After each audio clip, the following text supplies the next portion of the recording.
இந்த புதிய ஆண்டுக்கான வாக்குத்தத்தம் நீதிமொழிகள் புஸ்தகம் 13ஆம் அதிகாரம் 21ஆம் வசனம். அதை ஏற்கனவே கொடுத்துட்டோம், ஆகிறத உங்களுக்கு பிரிண்டாக கொடுத்துட்டோம். நீதிமொழிகள் 13ஆம் அதிகாரம் 21ஆம் வசனத்திலேயே பிற்பகுதியை சொன்னோம். நீதிமான்களுக்கோ நன்மை பலனாக வரும். இங்கே ரெண்டு விதமான மக்களை பற்றி சொல்லுகிறது. ஒரு விதமான மக்கள் பாவிகளை தீவினை தொடரும். ரெண்டாவது, நீதிமான்களுக்கோ நன்மை பலனாக வரும். பிரச்சனை என்னன்னாக்கா, பூமியில் பிறக்கும்பொழுது யாருமே நீதிமான பிறக்கிறது இல்லை. ஒரு மனுஷன் கூட நீதிமான் இல்லவே இல்லை. இதை சொன்னால் ஒத்துக்க மாட்டான் பாருங்க மனுஷன். அதனால் நியாயப்பிரமாணத்தை எழுதி கையில் கொடுத்தாரு, இதை ஃபாலோ பண்ணி பாருப்பா அப்படின்னு. அதில் 9 பாஸ் பண்ணிவிடுவோம், 10ஆவதில் ஃபெயில் ஆகிடுவோம். அது உள்ளத்தை பற்றி பேசுகிறது. அப்போ தான் இந்த நியாயப்பிரமாணம் அவன் பாவி என்பதை அவனுக்கு கன்ஃபார்ம் பண்ணி காட்டுது. அது அவனை நீதிமானாக்க போகிறதில்ல. அது யாருக்கு கொடுத்தாருனாக்கா இஸ்ரவேல் ஜனங்களுக்கு கொடுத்தாரு. ஏன்னா ஆபிரகாம் சந்ததியில் இருந்ததுனால அவங்களுக்குள்ளே ஒரு கர்வம் இருந்துச்சு. என்ன கர்வம்னா, நான் தான் உடன்படிக்கையின் பிள்ளைங்க, வாக்கு தத்தங்கள்லாம் எங்களுக்கு தான் சொந்தமானது, நாங்கள் அப்படியே டைரெக்டாக அப்பாயின்மெண்ட் பண்ணப்பட்ட ஆண்டவரால், நாங்களாம் ஆபிரகாமோட சந்ததியில் வந்ததுனால நாங்களாம் நீதிமான்கள் அப்படின்ற எண்ணம் அவங்களுக்குள்ளே அப்படியே உள்ள முளைச்சி வந்தது. பவுல் இந்த ரோமருக்கு நிருபத்தில் எல்லாத்தையும் புட்டு வச்சுட்டாரு பாருங்க. என்னென்னா, ஃபஸ்ட்டு உலகத்தில் இருக்கிற மக்கள் எல்லாம் பாவின்னு சொல்லிட்டாரு. அது அப்படியே திருஷ்டாந்தப்படுத்தி எடுத்து எவிடன்ஸ் சொல்ல காமிச்சிட்டாரு. ரெண்டாவது, யூதர்கள் எல்லோரும் பாவிகள் அப்படின்னாரு. அது எப்படி சொல்லனாக்கா, ரோமர் 3ஆம் அதிகாரத்தில் 9ஆம் வசனத்தையும் 10ஆம் வசனத்தையும் வாசித்தீங்கன்னாக்கா அங்கே சொல்லப்பட்டிருக்கு, ஆனாலும் என்ன, அவர்களை பார்க்கிலும் நாங்கள் விசேஷித்தவர்களா? எவ்வளவே விசேஷித்தவர்கள் அல்ல. யூதர்னா இஸ்ரவேலர்கள், ஆபிரகாமுடைய வம்சத்தார். யூதர், கிரேக்கர்னா உலக பிரகாரமாக இருக்கிற கல்விமான்கள், ஞானிகள், இன்னும் சன்மார்க்க நெறியிலே ஒரு உண்மை மொத்தமாய் வாழக்கூடியவர்கள், யாருக்கும் எந்த கெடுதல் செய்யாமல், எந்த ஈயருக்கும் துரோகம் செய்யாமல், தங்களை என்ற நன்மைகளையே செய்து, இப்படி அறநெறி வழியிலே நடந்து, சன்மார்க்க நெறி கடைபிடித்து, இப்படி அறிவுபூர்வமாகவும் உணர்வுபூர்வமாகவும் மக்களுக்கு நன்மைகளை செய்யக்கூடிய, யாருக்கும் தீங்கு செய்யாமல் ஒரு நல்ல வாழ்க்கையை வாழறவங்க. அவர் என்ன சொல்கிறாருன்னா, ஒருத்தர் நியாயப்பிரமாணத்தை வச்சுட்டு சொல்கிறான், நான் கடவுளுடைய வார்த்தையின்படி நடக்கிறேன் அப்படின்னு. அவன் யாருன்னா யூதர். தேவனால் கொடுக்கப்பட்ட புஸ்தகம், இஸ்ரவேலர்கள் அவங்க. இப்போ நியாயப்பிரமாணம் எல்லாமே சிலர் சொல்லிட்டு இருக்கிறான். நாங்களாம் பிறந்து ஒரு நாள் ஸ்டேஜ் வந்ததுக்கப்புறம் நாங்கள் கரெக்ட் பண்ணிக்கிட்டேங்களே, நாங்கள் கடவுளுக்கு பிரியமாக நாங்கள் வாழ ஆரம்பிச்சிட்டோம்.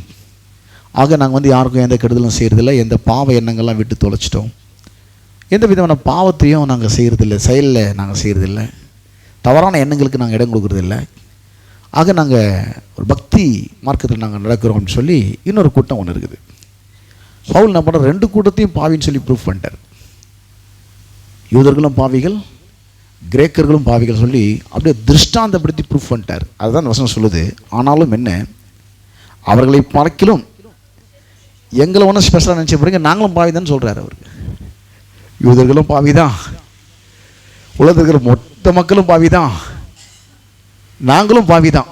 பிறக்கும் போது யாருமே நீதிமானா பிறக்கிறதே கிடையாது, எல்லாரும் பாவிகளை தான் பிறக்கிறோன்னு சொல்லி அந்த வசனம் இப்படி முடியுது. என்னென்னா, ஆனாலும் என்ன, அவர்களை பார்க்கிலும் நாங்கள் விசேஷித்தவர்களா? எவ்வளவு விசேஷித்தவர்கள் அல்ல. யூதர் கிரேக்கர் யாவரும் பாவத்துக்கு உட்பட்டவர்கள் என்பதை முன்பு திருஷ்டாந்தப்படுத்தினோமே. ரொம்ப எவிடன்ஸோடு சொல்லிட்டு நாங்கள் காமிச்சிட்டோமே எல்லாரும் பாவின்னு. நியாயப்பிரமாணத்தை வச்சு எல்லாரும் பாவின்னு ப்ரூவ் பண்ணியாச்சு. ஏன்னா அது ஒரு ஸ்கேனிங் மிஷின் மாதிரி. நியாயப்பிரமாணத்தை கடைபிடிக்கும் போது வெளிலேருந்து பார்த்தா தெரியாது, நல்லா டிப்டாப்பாக ட்ரெஸ் பண்ணிக்கிட்டு நல்லா தான் இருப்போம். உடனே எழுதி கொடுப்பா டாக்டர், போய் ஸ்கேன் பண்ணிட்டு வான்னு. அந்த மிஷின் உள்ள போயிட்டு வந்தால் தான் தெரியும் எவ்வளோ சைஸில் கட்டியிருக்கு, எவ்வளோ டயாமீட்டர் இருக்குது, அது ஒரு வாரத்தில் எவ்வளோ பெருசாகும், இங்கே என்னென்ன பிரச்சனை இருக்குன்னு வெளிலேருந்து பார்த்தா தெரியவே தெரியாது. அந்த மிஷினுக்குள்ளே போயிட்டு வந்தால் தான் தெரியும். சரி, மிஷினுக்குள்ளே போயிட்டு வந்ததுனால மிஷின் ஹீல் பண்ணுறோம்னா மிஷின் ஹீல் பண்ணாது. அது மிஷின், அது எடுத்து உங்கள்கிட்ட பிரச்சனை இதான்னு காட்டும். நியாயப்பிரமாணம் அந்த வேலையை தான் செஞ்சுது. நியாயப்பிரமாணம் நீதிமானாக்காது. அவன் பாவின்னு சொன்னால் ஒத்துக்க மாட்டான். அதனால் ஒரு ஸ்கேனிங் மிஷினே உள்ளே போயிட்டு வாப்பா, நீ கொஞ்சம் ஃபாலோ பண்ணிட்டு தான் வான்னு. உள்ளே போயிட்டு வந்தால் தான் தெரியும் அவங்களுக்குள்ள எவ்வளோ பிரச்சனை இருக்குது அப்படின்னு. அப்போது இந்த நியாயப்பிரமாணத்தை கை கொள்கிற இஸ்ரவேலர்களை நியாயப்பிரமாணத்தை வச்சு அவன் பாவின்னு ப்ரூவ் பண்ணியாச்சு. மனசாட்சியோடய வாழ்கிற மக்களை மனசாட்சி வச்சு அவங்க பாவின்னு ப்ரூவ் பண்ணியாச்சு. அப்போ யாருமே நீதிமான்கள். அந்த வசனம் அப்படி தான் முடியுது பாருங்க, 10ஆம் வசனம். அப்படியே நீதிமான் ஒருவனாகிலும் இல்லை. நீதிமான் ஒருவனாகிலும். இந்த நீதிமான் சொல்லும் போது மக்களுக்கு வேற மாதிரி எண்ணங்கள்லாம் வருது. ஏதோ யோக்கியமாக வாழ்ந்து நேர்மையாக நடந்து யாருக்கும் எந்த கெடுதல் செய்யாமல் கெட்ட எண்ணங்களுக்கெல்லாம் இடம் கொடுக்காம பாவ பழக்க வழக்கங்களை ஈடுபடாமல் கடவுளுக்கு எதெல்லாம் பிடிக்குதோ அதெல்லாம் செஞ்சு கடவுளை திருப்திப்படுத்துகிற ஒரு மனுஷன் தான் நீதிமான் நினச்சிட்டு இருக்காங்க. கண்டிப்பாக அது இல்லை. அப்படி அவன் வாழ்ந்தாலும் அவன் பாவி தான். ஒருவேளை அது வந்து அவனுடைய சுயநீதியாக எடுத்து கருதப்படுமே ஒழிய தேவ நீதியாக கருதப்படாது. ஒரு மனுஷன் பூமியில் பிறக்கும் பொழுதே பாவியாக பிறக்கிறான். ஒவ்வொரு மனுஷனும் பாவியாக பிறக்கிறான். வருஷத்தை கூட நீதிமான பிறக்கிறதே கிடையாது. எல்லாருமே பாவியாக பிறக்கிறாங்க. அப்போ இந்த வாக்குத்தத்தம் என்ன சொல்லுதுன்னா, பாவிகளை தீவினை தொடரும். பாவியாக இருக்கிற ஒவ்வொரு மனுஷனும் இந்த தீமைகள் சாபங்கள்ங்கிற அந்த விதிக்கு உட்பட்டவனாக அவன் பிறக்கிறான். அது ஒரு விதி. அது அப்படியே வேலை செஞ்சுனே இருக்குது. அது ஒரு பிரமாணம் மாதிரி.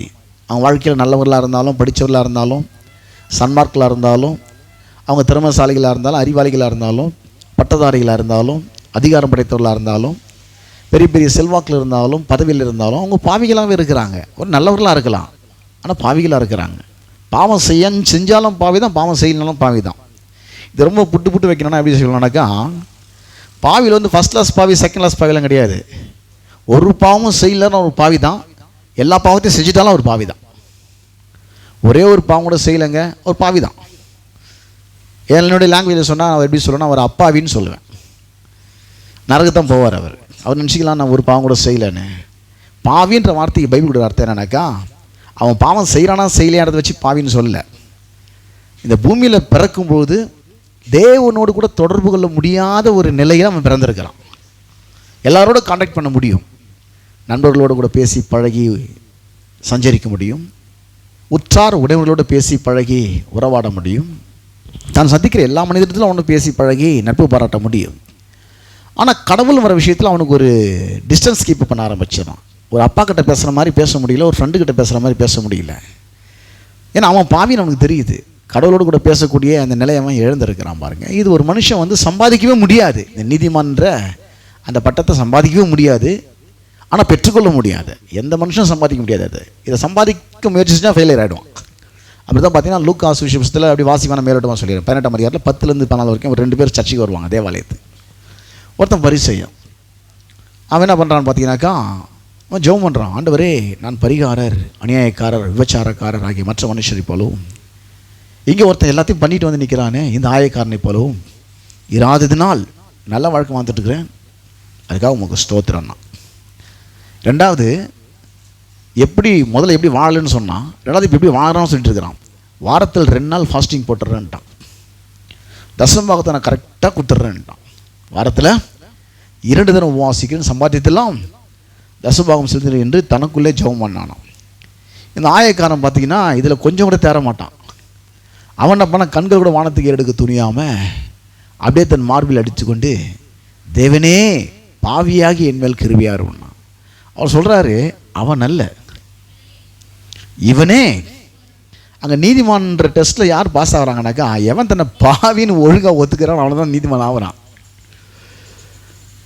அவன் வந்து பாவின்ற முதல்ல உணர்றான் பாருங்கள். பூமியில் பிறக்கும்போது ஒவ்வொரு மனுஷனும் பாவியாக பிறந்துக்கிறான். பாவம் செய்கிறதுனால அவன் பாவி கிடையாது, பாவியாக இருக்கிறதுனால அவன் பாவம் செய்கிறான். பாவமே செய்யலனாலும் பாவி தான், பாவத்தை செஞ்சாலும் பாவி தான். 10 உயிரை காப்பாற்றின டாக்டரும் நரகத்துக்கு தான் போவார், 10 கொலை பண்ண கொலைகாரனும் நரகத்துக்கு தான் போவான். 2 பேருமே பாவிகள் தான். பாவி தான், அதில் சந்தேகமும் இல்லை. பிறக்கும்போது எல்லோரும் ஒருத்தோட நீதிமான பிறகுது கிடையாது. அப்போ எல்லாரும் மேலேயும் தீவினை தொடரணும் இல்லையா?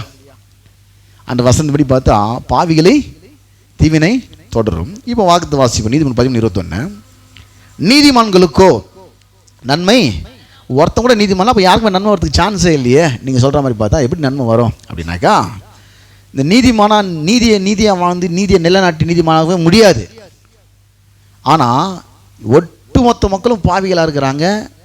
ஆதாமுடைய மீறுதல்னால தேவனோட கூட கான்டாக்ட் பண்ணக்கூடிய அந்த நிலையை இழந்திருக்கிறாங்க, தேவனோட உறவை இழந்திருக்கிறாங்க, பக்தி மட்டும் இருக்குது. நாம் இங்கே சர்ச்சுக்கு வந்திருக்கிற மாதிரி பலர் கோயிலுக்கு போகிறாங்க. நம்முடைய இந்திய தேசம் பக்தி நிறைஞ்ச தேசம் பாருங்கள். நம்ம கோயிலுக்கு வந்து சர்ச்சுக்கு வந்திருக்கிறோம். இப்போ பல கோயில்களுக்கு போகிறாங்க. அதில் எதை காட்டுனா பக்தியை காட்டுது. அவங்களுக்குள்ள ஒரு பக்தி இருக்குது, கடவுளை தேடணுன்ற தேடல் அவங்களுக்குள்ளே இருக்குது, அதனால போகிறாங்க. பக்தி எதை காட்டுதுன்னா என்ன சொன்னது மாதிரி ஒரு பசி மாதிரி. அது பசி வந்து சாப்பாடு வேணுன்ற ஒரு அறிகுறி. அதுபோல் பக்தி வந்து கடவுளுடைய உறவு வேணுன்றதுக்கான ஒரு தேடல், ஒரு அறிகுறி. ஆனால் பசிச்சவன் நல்லா சாப்பிட்டானாக்கா அதுக்கப்புறம் திரும்ப ஒரு பிளேட் கூட வேணான்னுவான், சாப்பிட்டான்னுவான். ஆனால் இவங்கள பாருங்கள், விழுந்து தேடுவாங்க, திருப்தி அடைய மாட்டாங்க. ஏன் திருப்தி அடைய மாட்டாங்கனாக்கா அந்த பசி தீர்றதே இல்லை. அந்த பசி எப்போ தீரனா இவங்க வந்து இவங்களா தன்னை நீதிமானாக்கி கொள்ள முடியாது. இப்போ நானாக என்னை நீதிமானாக்கி கொள்ள முடியாது, அப்படி ஆக்கிக்கொள்ளவும் கூடாது. அப்படி ஆக்கி கொண்டால் அது சுயநீதியாக கருதப்படும். நானே நீதிமானாக்கி கொள்ள முடியாது, அப்படி ஆக்கிக்கொள்ளவும் கூடாது. ஒருவேளை அப்படி ஆக்கிக்கொள்ள முயற்சி எடுத்தனால் அது சுயநீதியாக கருதப்படும், தேவநீதியாக அங்கீகரிக்கப்படவே படாது. அப்போ தேவன் எதை தான் நீதியாக நினைக்கிறாரு அப்படின்னா, உலகத்தில் ஒட்டுமொத்த ஜனங்களுடைய பாவத்தெல்லாம் எடுத்து சிலுவையில் தன்னுடைய குமாரன் மேலே சுமத்தி நாம் அவருக்குள் தேவனுடைய நீதியாகும்படிக்கு நம்மளாம் அப்படி ஃப்ரீயாகவே நீதிமான் ஆகிடணும். நீதி செஞ்சு நீதிமான் கிடையாது, அப்படி ஆகவே முடியாது. அதான் விஷயம், உண்மையான விஷயம். யாரும் நீதி செஞ்சு நீதிமானாகவே முடியாது. அப்படி செஞ்சு நீதிமானம் நினச்சா அது சுயநீதி. அது நியாயப்பிரமாணத்தை ஜிஸ்வரில் ப்ரூவ் பண்ணுறார் பாவின்னு. உலக மக்கள் மனசாட்சியத்தை ப்ரூவ் பண்ணி எந்த லெவலில் வந்தாலும் பாவியை நிரூபிச்சு காமிச்சிடுறார் பவுல். நீ யாராவனா இரு, நீ வந்து கையில் நியாயப்பிரமாண இஸ்ரவேலா இருந்தாலும் பரவாயில்ல, யூதனாக இருந்தாலும் பரவாயில்ல, நீ கிரேக்கனாக இருந்தாலும் பரவாயில்ல, யாராக இருந்தாலும் எல்லாருக்கும் நான் கடனாளின்றார். யூதருக்கு, ஞானிகளுக்கும், கிரேக்கருக்கும், மற்ற அந்நியர்களுக்கும் இந்த சுவிசேஷத்தை சொல்கிறதுக்கு நான் கடனாளியாக இருக்கிறேன். இதுதான் இந்த சிறுவை குறித்த செய்தி. இதை கேட்டு தான் ஒரு மனுஷன் ரட்சிக்கப்பட்டு நீதிமானாக முடியும். இவங்க எல்லாருக்கும் வந்து இந்த செய்தியை சொல்கிறதுக்கு நான் கடன்காரனாக இருக்கிறேன். கடன் சொன்னால் மற்றவங்க பணத்தை நான் வச்சுருக்க பேர் கடன். மற்றவனுக்கு போய் சொல்ல வேண்டிய செய்தி இப்போ என்கிட்ட இருக்குது. நான் சொல்லலைனாக்கா அவன் பாவம் நரகத்துக்கு போயிடுவான். இந்த கடனை வாங்கி கொடுக்கலோட பரவாயில்ல, அந்த கடனை அடைச்சே தீரணும் நான். ஆனால் அந்த செய்தி நான் சொல்ல கடனாளியாக இருக்கிறேன்னு சொல்லி யூதருக்கும், ஞானிகளுக்கும், கேட்கறதுக்கும், மற்ற அந்நியர்களுக்கும் நான் கடனாளியாக இருக்குன்னு சொல்லி, ஆகையால் ரோமாவூரில் இருக்கிற உங்களுக்கும் என்னால் என்ற மட்டும் சுவிசேஷத்தை பிரசங்கிக்க, அந்த சுவிசேஷம் இயேசு கிறிஸ்துவின் மரணம், அடக்கம் பண்ணுறது, உயிர்த்தல் பற்றி செய்தி தான் சுவிசேஷம். இப்போ தான் சொல்கிறாரு, எல்லாரையும் ப்ரூஃப் பண்ணிடலாம், ஒருத்தம் கூட நீதிமான் கிடையாது. அப்போ எப்படிமா நன்மை பலனாக வரும்? நீதிமான் தான் ஒருத்தம் கூட இல்லைன்னுறீங்க. அப்போ நீங்கள் சொன்ன ஃபஸ்ட்டு சென்டென்ஸ் தான் எல்லாருக்கும் வேலை செய்யும். என்னது ஃபஸ்ட் சென்டென்ஸ்? பாவிகளை தீவினை தொடரும். உலகத்தில் பிறகு எல்லா மனுஷனும் பாவியாக இருக்கிறாங்க, அவங்களுக்கு தீவினை தான் தொடரும். அவங்களுக்கு நல்லது நடந்து வாய்ப்பே கிடையாது. இப்படி நல்லது நடக்கும்? நல்லது ஒரு சான்ஸே இல்லையே. அப்போ ஒரு சான்ஸ் தேவன் வந்து வச்சார். என்னக்கா, நீங்களாம் பாவம் செஞ்சு பாவியாவில், ஆதாமுடைய வித்தில் வந்ததுனால, ஒருவனுடைய மீறுதல்னாலே, அந்த ஒருத்தனால நீங்கள் எல்லாருமே பாவி ஆகிட்டீங்க. ஆதாம்னால எல்லாருமே பாவி ஆகிட்டீங்க. இப்போது யாருமே தன்னை நீதிமானாக்கி கொள்ள முடியாது. ஆக நான் இன்னொரு பாவம் இல்லாத ஒருவர் அந்த பூமியில் அனுப்புகிறேன். அவர் என்னுடைய குமாரன். அவர் பாவமே கிடையாது அவர்கிட்ட. அவர் அனுப்புகிறேன். உலகத்தில் யாராலையும் இந்த பாவன்ற பிரச்சனை டீல் பண்ணி சரி பண்ண முடியாது. பாவமே இல்லாத ஒருத்தர் தான் அதை சரி பண்ண முடியும், அதுக்கான நிவாரணத்தை கொடுக்க முடியும். அவரை நான் பூமியில் அனுப்புகிறேன். அவர் என்னுடைய குமாரன். அவர் உலகத்தில் உள்ள ஒட்டுமொத்த ஜனங்களுடைய பாவத்தெல்லாம் அவர் மேலே சுமத்தி அவரை சிலுவையில் பாவமாக்கி நாம் அவருக்குள் தேவனுடைய நீதியாகும்படிக்கு கல்வாரி சிலுவையில் தன்னுடைய குமாரனை பிதாவாகிய தேவன் பாவமாக்கினாராம். 2:5-21 சொல்லப்பட்டிருக்கு. எதுக்குன்னா, நாம் நீதி ஆகும்படிக்கு அவர் பாவமானார். அவர் பாவமாக்கப்பட்டது உண்மையா? உண்மை. பாவமானதான் சொல்லப்பட்டிருக்கு. எடுத்து வாசிப்பாங்க. 2:5-21. நாம் அவருக்குள் தேவனுடைய நீதி. பாவம் செஞ்சு பாவியாகலை, நல்லா புரிஞ்சுக்கணும். பாவம் செஞ்சு பாவியாகலை. விபச்சாரம் பண்ணி எய்ட்ஸ் வரல. அந்த ஊசியை வந்து தெரியாமல் போட்டாங்க, எய்ட்ஸ் வந்துடுச்சு. எய்ட்ஸ் வந்து விபச்சாரம் பண்ண அவசியம் கிடையாது. விபச்சாரம் பண்ண உன்னுடைய உடம்புல போட்ட ஊசி எடுத்து இன்னொருத்தர் போட்டாலும் எய்ட்ஸ் வந்துடும். அதுக்காக அவர் அந்த பாவத்தை செய்யணும் அர்த்தம் கிடையாது. அந்த பாவத்தை அவர் மேலே சுமத்த முடியும். அவர் பாவம் செஞ்சால் அந்த வேறு வரணும் அவசியமே கிடையாது. அந்த வியாதி உள்ளவனுக்கு போட்ட ஊசி எடுத்து இன்னொருத்தருக்கு போட்டால் அந்த வியாதி அவனுக்கும் வந்துட போகுது. அப்போ இயேசு பாவம் செஞ்சு பாவியான அவசியம் கிடையாது. பாவமே இல்லை, ஒரு பாவம் இல்லாதவர். இப்போ என் மேலே இருக்கிற பாவத்தை தூக்கி அவர் மேலே போட்டதுனால அவர் என்னவானாரா? பாவமானார். நாம் அவருக்குள் தேவனுடைய நீதியாகும்படிக்கு. நீங்கள் கடன் வாங்கி கடன்காரனாக இருக்க வேண்டிய அவசியமே இல்லை. மற்ற சூரியட் வரல நீங்கள் கடன்காரனா ஆகிடலாம். நீங்கள் கடன்காரனா வந்து கடன் வாங்கின கடன் வாங்கி தான் எனக்கு கடன்காரன் தேவையே கிடையாது. யாருன்னா சூரியட் போட்டால் நீங்கள் கடன்காரன் தான். உன்னை வந்து பிடிப்பான். நான் கடனே வாங்க, நீ கடன் தான் அவன் நீ சூரியடி போட்டால் நீ கடன்காரன். இப்போ எனக்காக சூரியடி போட்டார் அவர் சிலுவையில். எல்லாத்தையும் தூக்கி அவர் மேலே கடனே வாங்காமல் பாவ கடன் தலைமையில சுமத்தினார் பாருங்க. பாவமே இல்லாதவர். நிறைய பேர் இப்படி புரிஞ்சுப்பாங்க, இயேசு பாவம்னா பாவமானார், பாவம் என்ன இயேசு பாவம் செஞ்சு பாவமா இல்லை, உங்கள் யாரை என்னை குற்றப்படுத்தக்கூடாது. பாவமே இல்லாத அவர் ஜட்ஜ்மெண்ட் பிலாத்து சொல்கிறான், ஒரு குற்றத்தையும் மேலே நான் காணல அப்படின்றான். அவ்வளோ தேவன் நீதி உள்ளவர், பரிசுத்தமானவர். அவர் வந்து பாவமானார். எப்படி பாவமானார்? பாவம் செஞ்சு பாவமானாரா? இல்லை. எல்லா மக்களும் பாவிகளாக இருக்கிறாங்க. எல்லா மக்களுடைய பாவத்தை எடுத்து தேவன், பிதாவாகிய தேவன் நம்மளெல்லாம் நீதிமானாக்கிறதுக்காக அவர் மேலே அந்த பாவத்தை சுமத்தி நம்ம மேலே விட வேண்டிய தீவினைகளையும் சாபங்களையும் தண்டனைகளையும் நமக்கு பதிலாக அவருக்கு சிலுவையில் கொடுத்து இப்போ அவரை விசுவாசிச்சா, ஏதாவது ரோமர் 5:1 சொல்லப்பட்டிருக்கு, எந்த விதமாக ஒரு மனுஷன் நீதிமானவரானாக்கா ரோமர் 5:1 இவ்விதமாக ஒரு வழியில் நீதிமானாக முடியும். நீதி செஞ்சு நீதிமானாக முடியாது, நியாயப்பிரமாணத்தை கடைபிடிச்சு நீதிமானாக முடியாது, மனசாட்சி நீதிமானாக முடியாது, எந்த ரூட்லையும் நீதிமானாக முடியாது. அப்படி ஆகணும்னு நினச்சா அது சுயநீதி. ஒரே ஒரு விதத்தில் தான் நீதிமானாக முடியும். அது எந்த விதன்றது ரோமர் 5:1 சொல்லப்பட்டிருக்கு. இவ்விதமாக நாம் விசுவாசத்தினாலே நீதிமான்கள் ஆக்கப்பட்டிருக்கிறபடினால், ஆக்கி கொண்டபடினால் கிடையாது, ஆக்கப்பட்டிருக்கிறபடினால். நீதிமான்கள் ஆக்கப்பட்டிருக்கிறபடினால் என்ன பண்ணோம்? நீதிமான்கள் ஆக்கி கொள்ளவில்லை, ஆக்கி கொள்ளவே முடியாது, ஆக்கப்பட்டோம். அதுபோல பாவி ஆக்கப்பட்டோம். ஆதாமுடைய வித்துல இருந்து பூமியில வந்ததுனால எல்லாரும் பாவம் செஞ்சு பாவி ஆகல, பாவி ஆக்கப்பட்டோம். இப்போ நாம் என்ன ஆக்கப்பட்டோம்? நீதிமான்கள் ஆக்கப்பட்டோம். எப்படி ஆக்கப்பட்டோம்? அவர் சிலுவையில் பாவமாக்கப்பட்டதுனால அந்த விதத்திலே நாம் என்ன பண்ணோமா? இவ்விதமாக நாம் விசுவாசத்தினாலே அதுக்கு நற்செய்தியை விசுவாசிச்சோம். எனக்காக ஒரு பலி ஆனார், என்னுடைய பாவத்துக்கான தண்டனை ஒரு ஏற்றுக்கொண்டார். அவர் பாவம் இல்லாதவர், வேற யாரும் தண்டனை ஏற்றுக்க முடியாது. அவர் பாவம் இல்லாத தேவன் சிலுவையிலே என்னை நேசித்தபடினாலே பிதாவாகிய தேவன் தன்னுடைய ஒரே பிறன குமாரனை எனக்காக தண்டித்து அவரை சிலுவையிலே பாவமாக்கி என்மேல் வர வேண்டிய அத்தனை தீவினைகளையும் அத்தனை சாபங்களையும் பாவத்தினால் ஒரு மனிதனுக்கு உண்டாகிற அத்தனை பாதிப்பையும் தன்னுடைய குமாரனாக இயேசுவின் மேல் சுமத்தி அவரை பாவமாக்கி என்னென்ன பண்ணிட்டார்னா, பாவம்னா என்னன்னே தெரியாது அவரை பாவமாக்கிட்டு நீதினா என்னன்னே தெரியாது என்ன நீதிமானாக்கிட்டார். அவர் பாவம் அறியாதவன், நான் நீதி அறியாதவன். நான் பாவத்தை நல்லா அறிஞ்சவன், நீதி என்னன்னு தெரியாது. அவர் நீதி நல்லா அறிஞ்சவர், பாவனை என்ன அவருக்கு தெரியாது. பாவம் அறியாதவரை பாவமாக்கினார், நீதி அறியாத உங்களையும் என்னை நீதிமானாக்க முடியாது. சிலுவையிலே பாவமாக்கி அதான் சொல்கிறாரு. இவ்விதமாக ஒரு ரூட்டில் தான் நீதிமானாக முடியும். ஏதோ நீதியை நிலைநாட்டுறேன், கரெக்டாக வாழுறேன், பர்ஃபெக்டாக நடத்துறேன்னா வா நான் ப்ரூஃப் பண்ணி காட்டுன்றார் பவுல். நான் ப்ரூஃப் பண்ணி காமிச்சிடறேன், வா ஸ்கேன் பண்ணி காமிச்சிடறேன், என்கிட்டலாம் நீ தப்பிக்கவே முடியாது, நீ பாவியில் நிரூபிச்சு காமிச்சிடுறாரு. அவர்கிட்ட தப்ப முடியாது. நியாயப்பிரமாணத்தை கூட நான் அதை வச்சு நான் பாவின்னு காமிச்சிடுறேன். நீ எந்த வேலையும் நீ உத்தமனுக்கான நான் பாவம் பாவின்னு காமிச்சிடுறேன். பாவி தான், உலகத்தை பிறகு ஒட்டுமொத்த ஜனம் பாவி தான், ஆதம்னால பாவி தான். நீதிமனாகிறதுக்கு சான்ஸ், அவனை நீதிமனாக முடியாது, நீதிமனாக்க இன்னொருனாலே முடியாது. ஒருத்தர் ஒரு ரூட்டை உண்டாக்கியிருக்கார், வேறனா தேவன் தன்னுடைய குமாரனை சிலுவிலை பாவமாக்கி அவரை விசுவாசிப்பது மூலமாக ஒவ்வொரு மனுஷனும் நீதிமனாக முடியும். வேற ரூட்டே கிடையாது நீதிமனாகிறது சொல்லிட்டு, இவ்விதமாக நாம் விசுவாசனால் நீதிமன்றாக்கப்பட்டிருக்கிறபடினால் நம்முடைய கர்த்தராகிய இயேசு கிறிஸ்து மூலமாய் தேவனிடத்தில் இது வரைக்கும் தேவனிடத்தில் சமாதானம் இல்லை, எல்லாத்தையும் சமாதானம் வச்சு இப்போ இயேசு கிறிஸ்து மூலமாக ஒரு நல்ல உறவு கிடச்சிருக்குது. ஏன்னா என்னுடைய பாவத்துக்கெல்லாம் நிவாரணம் இயேசு. இப்போ என்னுடைய பாவத்தெல்லாம் சுமந்து தீர்த்து நாம் ஏற்றுக்கொள்ளும் போது தேவனுக்கும் அவர் ஏற்றுக்கொள்கிற ஒவ்வொரு மனுஷனுக்கும் ஒரு உறவு உண்டாகுது. இது வரைக்கும் வாய் இருந்துச்சே தவிர பேச முடியாத ஊமையாக இருந்தோம், காதுஞ்சி தவிர கேட்க முடியாத செவிடனாக இருந்தோம். பார்க்குறதுக்கு காது இருந்தது, இல்லாட்டி அசிங்கமாக இருக்கலாம் பார்க்குறதுக்கு. வாயின்னு ஒன்று இருந்தது, ஆனால் பேச முடியல. ஆனால் பேசக்கூடிய ஆற்றல் வந்த பிறகு அந்த வாயாக இருக்குது, கேட்கக்கூடிய ஆற்றல் வந்த பிறகு காதாக இருக்குது. இது வரைக்கும் மனுஷன் தான் இருந்தான், ஆனால் பாவியாக இருக்கிறது வெளியே தெரியல. அவன் நீதிமான் நினச்சிக்கிறான். இவர் சொல்கிறாரு, நீ பாவிப்பா சொன்னால் உனக்கு புரிய மாட்டேங்குது. பாவினா உலகத்தில் நீ நல்லா வாழன்றது மேட்டர் கிடையாது. நீ பாவியாக இருக்கிறதான் விஷயம். நீ நல்லா வாழ்ந்தாலும் பாவி தான், சன்மார்க்கமாக வந்தாலும் பாவி தான்.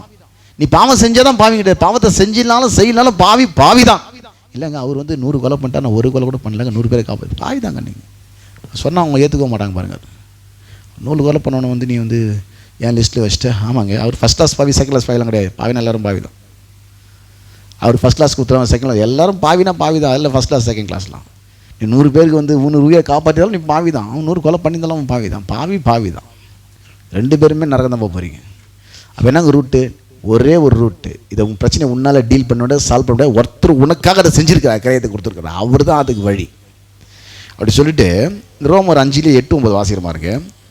நாம் பாவிகளாக இருக்கையில் கிறிஸ்து நமக்காக மரித்ததினாலே தேவன் நம்மேல் வைத்த தமது அன்பை அப்படியே நிரூபித்து காமிச்சிருக்கிறான். உன்னை இந்த அளவுக்கு, நீ பாவியாக இருந்தாலும் நான் இந்த அளவுக்கு நேசிக்கிறேன், நீ பாவியாக இருந்தாலும் நான் இந்த அளவுக்கு நான் நேசிக்கிறேன், நீ பாவியை நான் தூக்கி எறியல, உனக்காக என்னுடைய குமாரனை கொடுத்துருக்கிறேன். அப்போ யார் பெருசு? யார் பெருசு? இப்போ 20 ரூபா கொடுத்து ஒரு தண்ணி பாட்டில் வாங்குறேன்னா எனக்கு 20 ரூபா தண்ணி பாட்டில் தான் பெருசுன்னு அர்த்தம். 20 ரூபா விட தண்ணி பாட்டில் தான் பெருசுன்னு அர்த்தம். அப்படி தானே?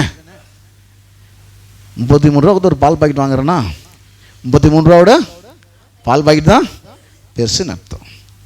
அப்போது பிதாவாகிய தேவன் எனக்காக தன்னுடைய குமாரனை கொடுத்தாருன்னா அப்போ அவருடைய பார்வையில் நான் பெருசுன்னு அர்த்தம். நீங்களாம் பெரியவர்கள். எப்போ நல்லவனாக இருந்தாலே கிடையாது, பாவிகளாக இருக்கையில், தேவனுக்கு சத்துருக்களாக இருக்கையில், தேவனுக்கு பிடிக்காத ஒரு வாழ்க்கை வாழும்போதே எனக்காகவும் உங்களுக்காகவும் சிறந்த ஒன்றை சிலுவையில் தேவன் கொடுத்தார். அவர் தான் தன்னுடைய குமாரன். அது இங்கே சொல்கிறாரு, நாம் பாவிகளாக இருக்கையில் கிறிஸ்து நமக்காக மரித்ததினாலே தேவன் நம்மில் வைத்த தமது அன்பை விளங்க பண்ணுகிறார் சொல்லிட்டு 9ஆம் வசனம். இப்படி அது ஏது? இந்த பவுலுடைய சென்டென்ஸ்லாம் பார்த்தீங்கன்னா இவ்விதமாக, இப்படி, எப்படி நிறைய சென்டென்ஸை போட்டு அதை கரெக்டாக சொல்கிறாரு. இந்த பவுலுடைய நிறுவனம் படித்து பார்த்தீங்கன்னாக்கா அவர் பயன்படுத்துகிற அந்த இணைய வாக்கியங்கள்லாம் படித்து பார்த்தீங்கன்னாக்கா அது ஈஸியாக படிக்கும்போது புரிஞ்சிடும். அதில் கரெக்டாக இப்படி அது எப்படின்னு கேள்வி கேட்டுருவீங்களே, அதை முன்னாடி சொல்லிடுறாரு. இப்படி எப்படி? அது சரி, அவர் விளங்க பண்ணால் எப்படிங்க விளங்க பண்ணார்? இப்படி எப்படி? இப்படி அவருடைய ரத்தத்தினாலே. உலகத்தில் பிறக்கிற ஒவ்வொரு மனுஷனுடைய டிஎன்ஏவும் ஆதாமுடைய டிஎன்ஏ, அவருடைய டிஎன்ஏ வந்து வேர்ட் ஆஃப் காட் டிஎன்ஏ.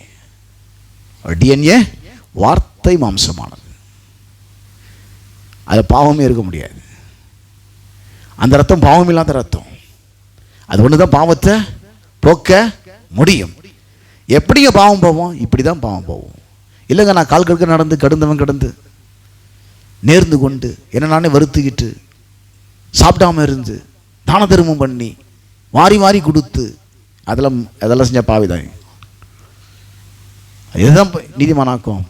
பாவமே இல்லாத ஒருத்தர் நீதிமானாகிட்டாரு. அது எப்படி நீ கேட்பன்னு இப்படி சொல்கிறாரு. எப்படி சொல்கிறாருன்னா அவருடைய ரத்தம் மட்டுமே பாவம் இல்லாத ரத்தம். அவருடைய ரத்தத்தினாலே நீதிமான்களாக்கப்பட்டிருக்க. ஆக போறீங்கல்ல, நீதிமான்கள் ஆக்கப்பட்டிருக்க. அப்போ நீதிமான் எப்படி ஒரு மனுஷன் ஆவறான்னா, உலகத்தில் பிறக்கிற ஒவ்வொரு மனுஷன் பாவியாக இருக்கிறான். நியாயமாக பார்த்தா நம்ம எல்லார் மேலேயும் அந்த தீவினை தொடரணும், அதுதான் கரெக்டு தேவனுடைய பார்வையில்.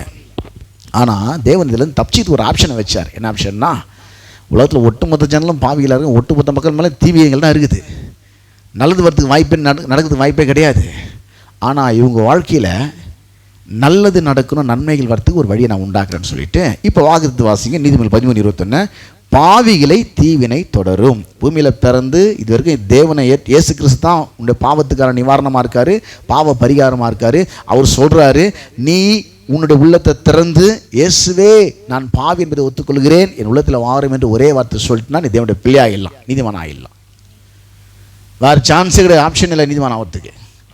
அப்படி ஆகலனா நீ என்னதான் நீதியை நிலைநாட்டினாலும் நல்லவனாக வாழ்ந்தாலும் யோகியனாக வாழ்ந்தாலும் நீ பாவியாக தான் இருக்கிற.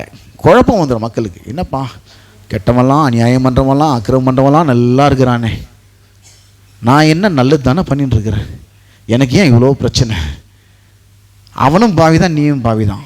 தேவனுடைய பார்ல பாவி தான். ஒரு மனுஷன் பாவம் செஞ்சு பாவியாக முடியாது, பாவியாக இருப்பதனால் பாவம் செய்கிறான். அதே போல் நீதிமானுக்கும் அதே ஆப்ஷன் தான். நீதிமான் நீதி செஞ்சு நீதியாக முடியாது, நீதி செய்யறதுக்கு முன்னாடியே ஒரு நீதிமான், அதனால தான் அவர் நீதி செய்கிறார். அவன் பாவம் செய்தாலும் செய்யாமல் போனாலும் பாவி தான். அதே போல் நீதிமான் நீதி செஞ்சாலும் செய்யாமல் போனாலும் நீதிமான் தான். இவர் நீதி செஞ்சார் ஒரு கேரண்டி கொள்ள, நீதி செய்யலாம் நீதிமான் தாங்க அவர். நீதி செய்யலாம் விட நீ பார் கவுன்சிலில் பதிவு பண்ண நீ வந்து அட்வொகேட் தான், கோர்ட்டில் போய் வாதாடினாலும். மெடிக்கல் கவுன்சிலில் பதிவு பண்ணிட்டேன்னா நீ டாக்டர் தான். நீ கிளினிக் வச்சிருக்கலையோ, வேலை கிடைக்கலாம், அப்புறம் நீ டாக்டர் தான். அது அப்படி தான். அது அதே போல் அவர் பணியாற்றி நல்ல ஸ்காலராக இருந்தால் அவர் டாக்டருங்க, இவர் முடிச்சிருக்காரு, முடிச்சுதான் டாக்டர் தான் அவர். அதில் எந்த பிரச்சனையும் கிடையாது. அவர் டாக்டர் தான், சந்தேகமே கிடையாது. டாக்டர் வேலை செஞ்சு தான் டாக்டர் நிரூபிக்கணும்னு அவசியம் அவர் கிடையாது. அவர் வேலையை செய்யலாம், அவர் டாக்டர் தான். அதே போல் நீதிமான் நீதி செய்யாமல் போனாலும் அவன் நீதிமானாகவே இருக்கிறான்.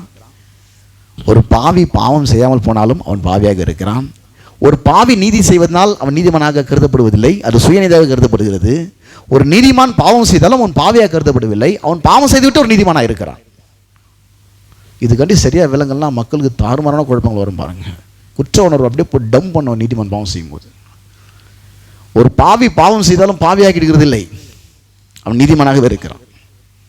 அவனுக்கு இன்னொரு ஆப்ஷன் வச்சிருக்காரு, கழுவுப்படுறதுக்கு சுத்திகரிக்கப்படுறது தேவத்தில் வர்றதுக்கு. ஒரு பாவி நீதிமான் நீதி செய்யலாம், அவன் நீதிமான் ஆகிட முடியாது. அவன் பாவி தான். நீதியை செஞ்சுட்டான் நீதிமான் கிடையாது, அவன் பாவி தான். இவன் பாவத்தை செஞ்சுட்டான், இவன் பாவி கிடையாது, நீதிமான் தான். நீதிமான் அதில் என்ன சந்தேகமே இல்லை. ஒரே வழிதான் நீதிமான் ஆனான். அவன் செயலில் அவன் நீதிமான் ஆகல, அவனுக்காக கிறிஸ்து செய்து முடித்த செயலை விசுவாசத்தினால் அவன் நீதிமான் ஆகலாம்.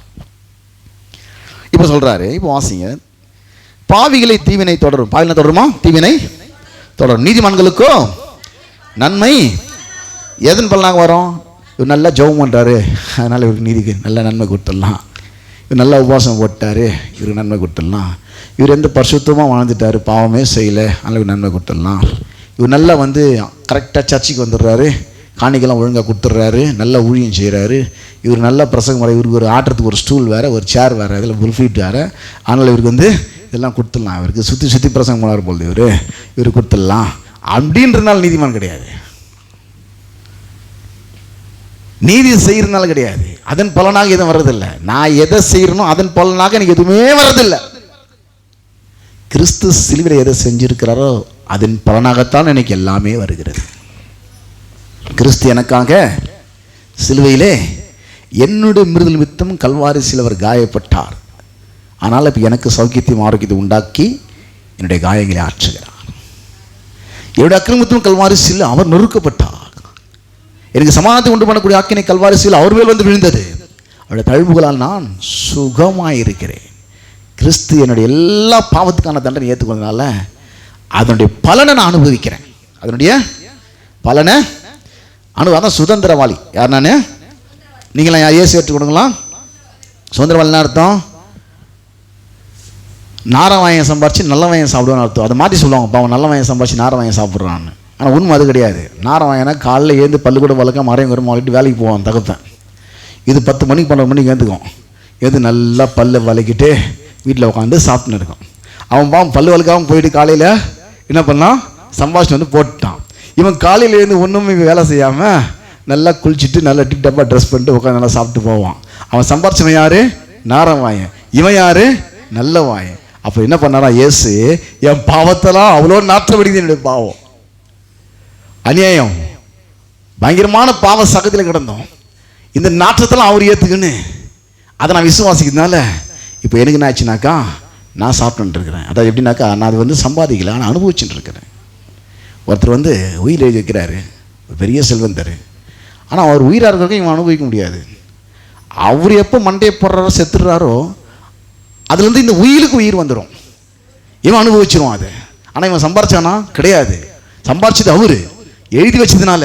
அதே போல சிலுவையில் என் பாவத்தையும் சாபத்தையும் ஏற்றுக்கொண்டு நியாயப்பிரமாணத்தை எனக்காக நிறைவேற்றி முடிச்சு எல்லாம் கிறிஸ்துவுக்குள்ள வாக்கு தத்தங்கள்லாம் ஆமென்றும் வச்சுட்டு இப்போ நாங்களும் நீங்களும் இயேசுவை ஏற்றுக்கொண்ட ஒவ்வொரு மனிதனும் அனுபவிக்க முடியாது கத்தனை வச்சுட்டு போயிருக்கிறாருங்க. எதன் பலனாக வருது? நான் நல்லவனாக இருக்கிறேன், யோகியனாக இருக்கிறேன், கரெக்டாக இருக்கிறேன், ஒழுங்காக இருக்கிறேன், அதெல்லாம் இருக்கக்கூடாதுன்னு சொல்லி என் பிரசங்கம் இல்லை. அப்படி இல்லைனாலும் பரவாயில்ல, உன்னை இதை கிளைம் பண்ண முடியுன்றதான் என்னோடய பிரசங்கம். தப்பாக நினச்சக்கூடாது. இங்கே எப்படி ஒன்று நடந்துக்கலாம்னு பிரசங்கம் பண்ணுறாரு, அப்படி என் பிரசங்கம் இல்லை. தேவனுடைய ஆசீர்வாதத்தை அனுபவிக்கிறது நீ எப்படி இருந்தாலும் ஒரு பிரச்சனை இல்லைன்றது என்னுடைய பிரசங்கம். தேவனுடைய ஆசீர்வாதத்தை அனுபவிக்கிறதுக்கு, பெறுறதுக்கு, கிளைம் பண்ணுறதுக்கு உன்னுடைய கடந்த கால வாழ்க்கை எவ்வளோ தாறுமாறாக இருந்தாலும் பிரச்சனை இல்லை. உன் எதிர்காலம் எப்படி வேணா இருக்கலாம், என் பிரசங்கம் இல்லை. உன் கடந்த காலம் எப்படி இருந்தாலும் பரவாயில்லன்றது என்னுடைய பிரசங்கம். உன் எதிர்காலம் எப்படி வேணா இருக்கலாங்க, எப்படி வாழ்ந்துங்கிற பிரசங்கம் இல்லை. உன் கடந்த காலம் எவ்வளோ மோசமாக இருந்தாலும் பிரச்சனை இல்லைன்றது என்னுடைய பிரசங்கம்.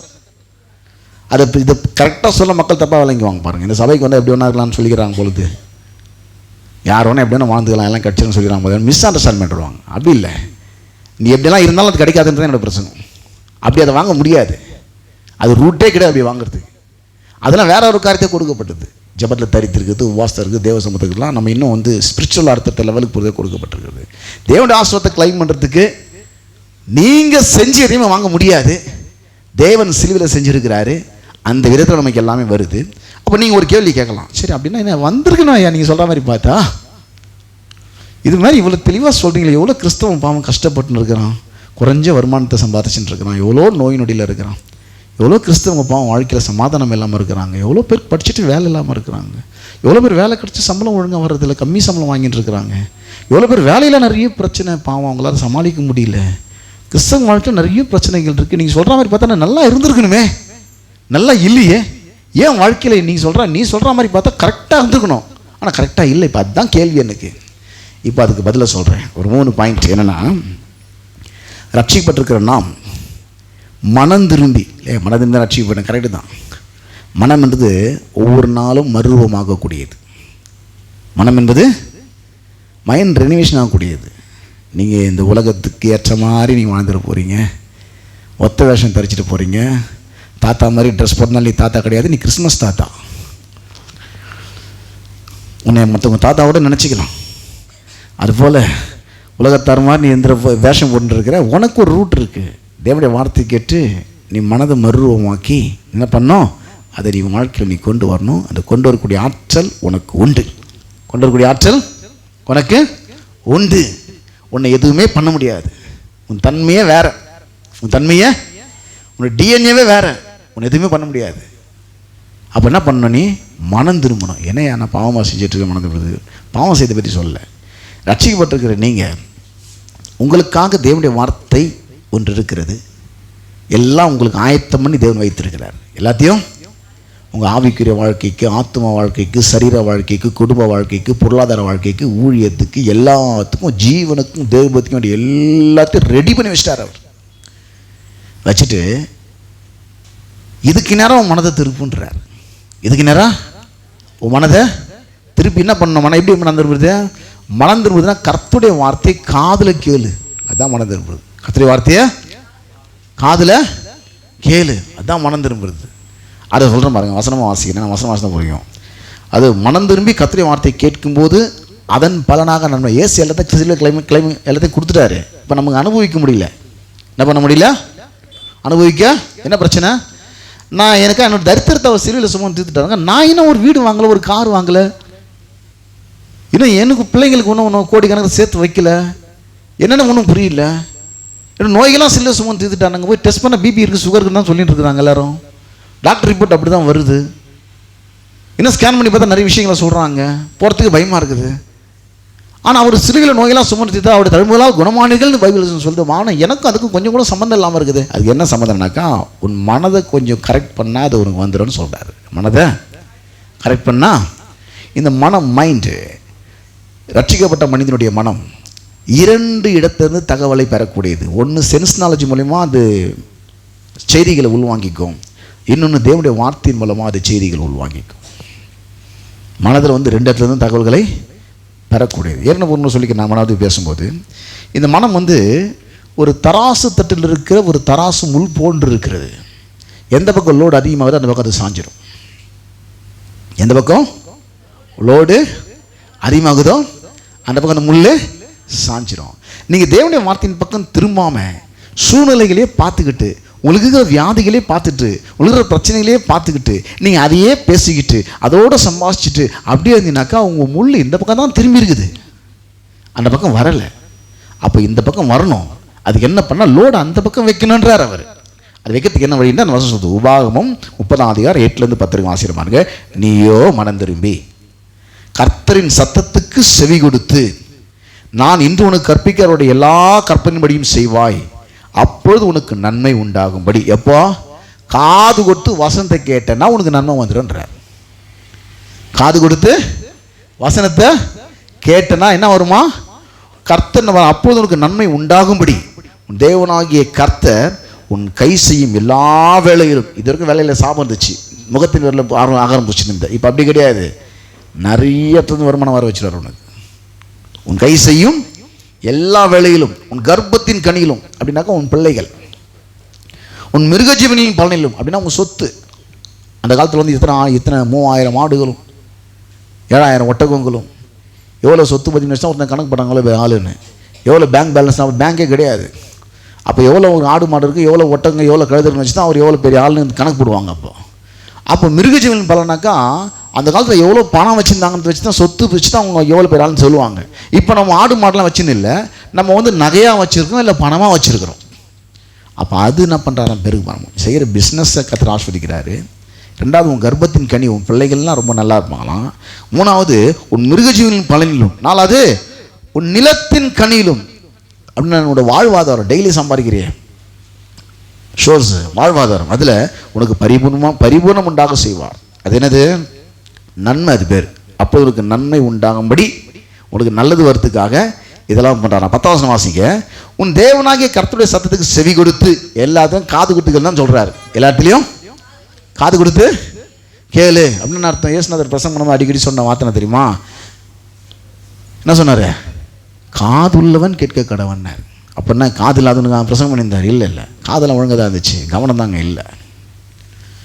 அவன் கவனம் அவங்க இருக்காது பாருங்கள். காதெல்லாம் கரெக்டாக தான் இருக்கும் எல்லாருக்கும்,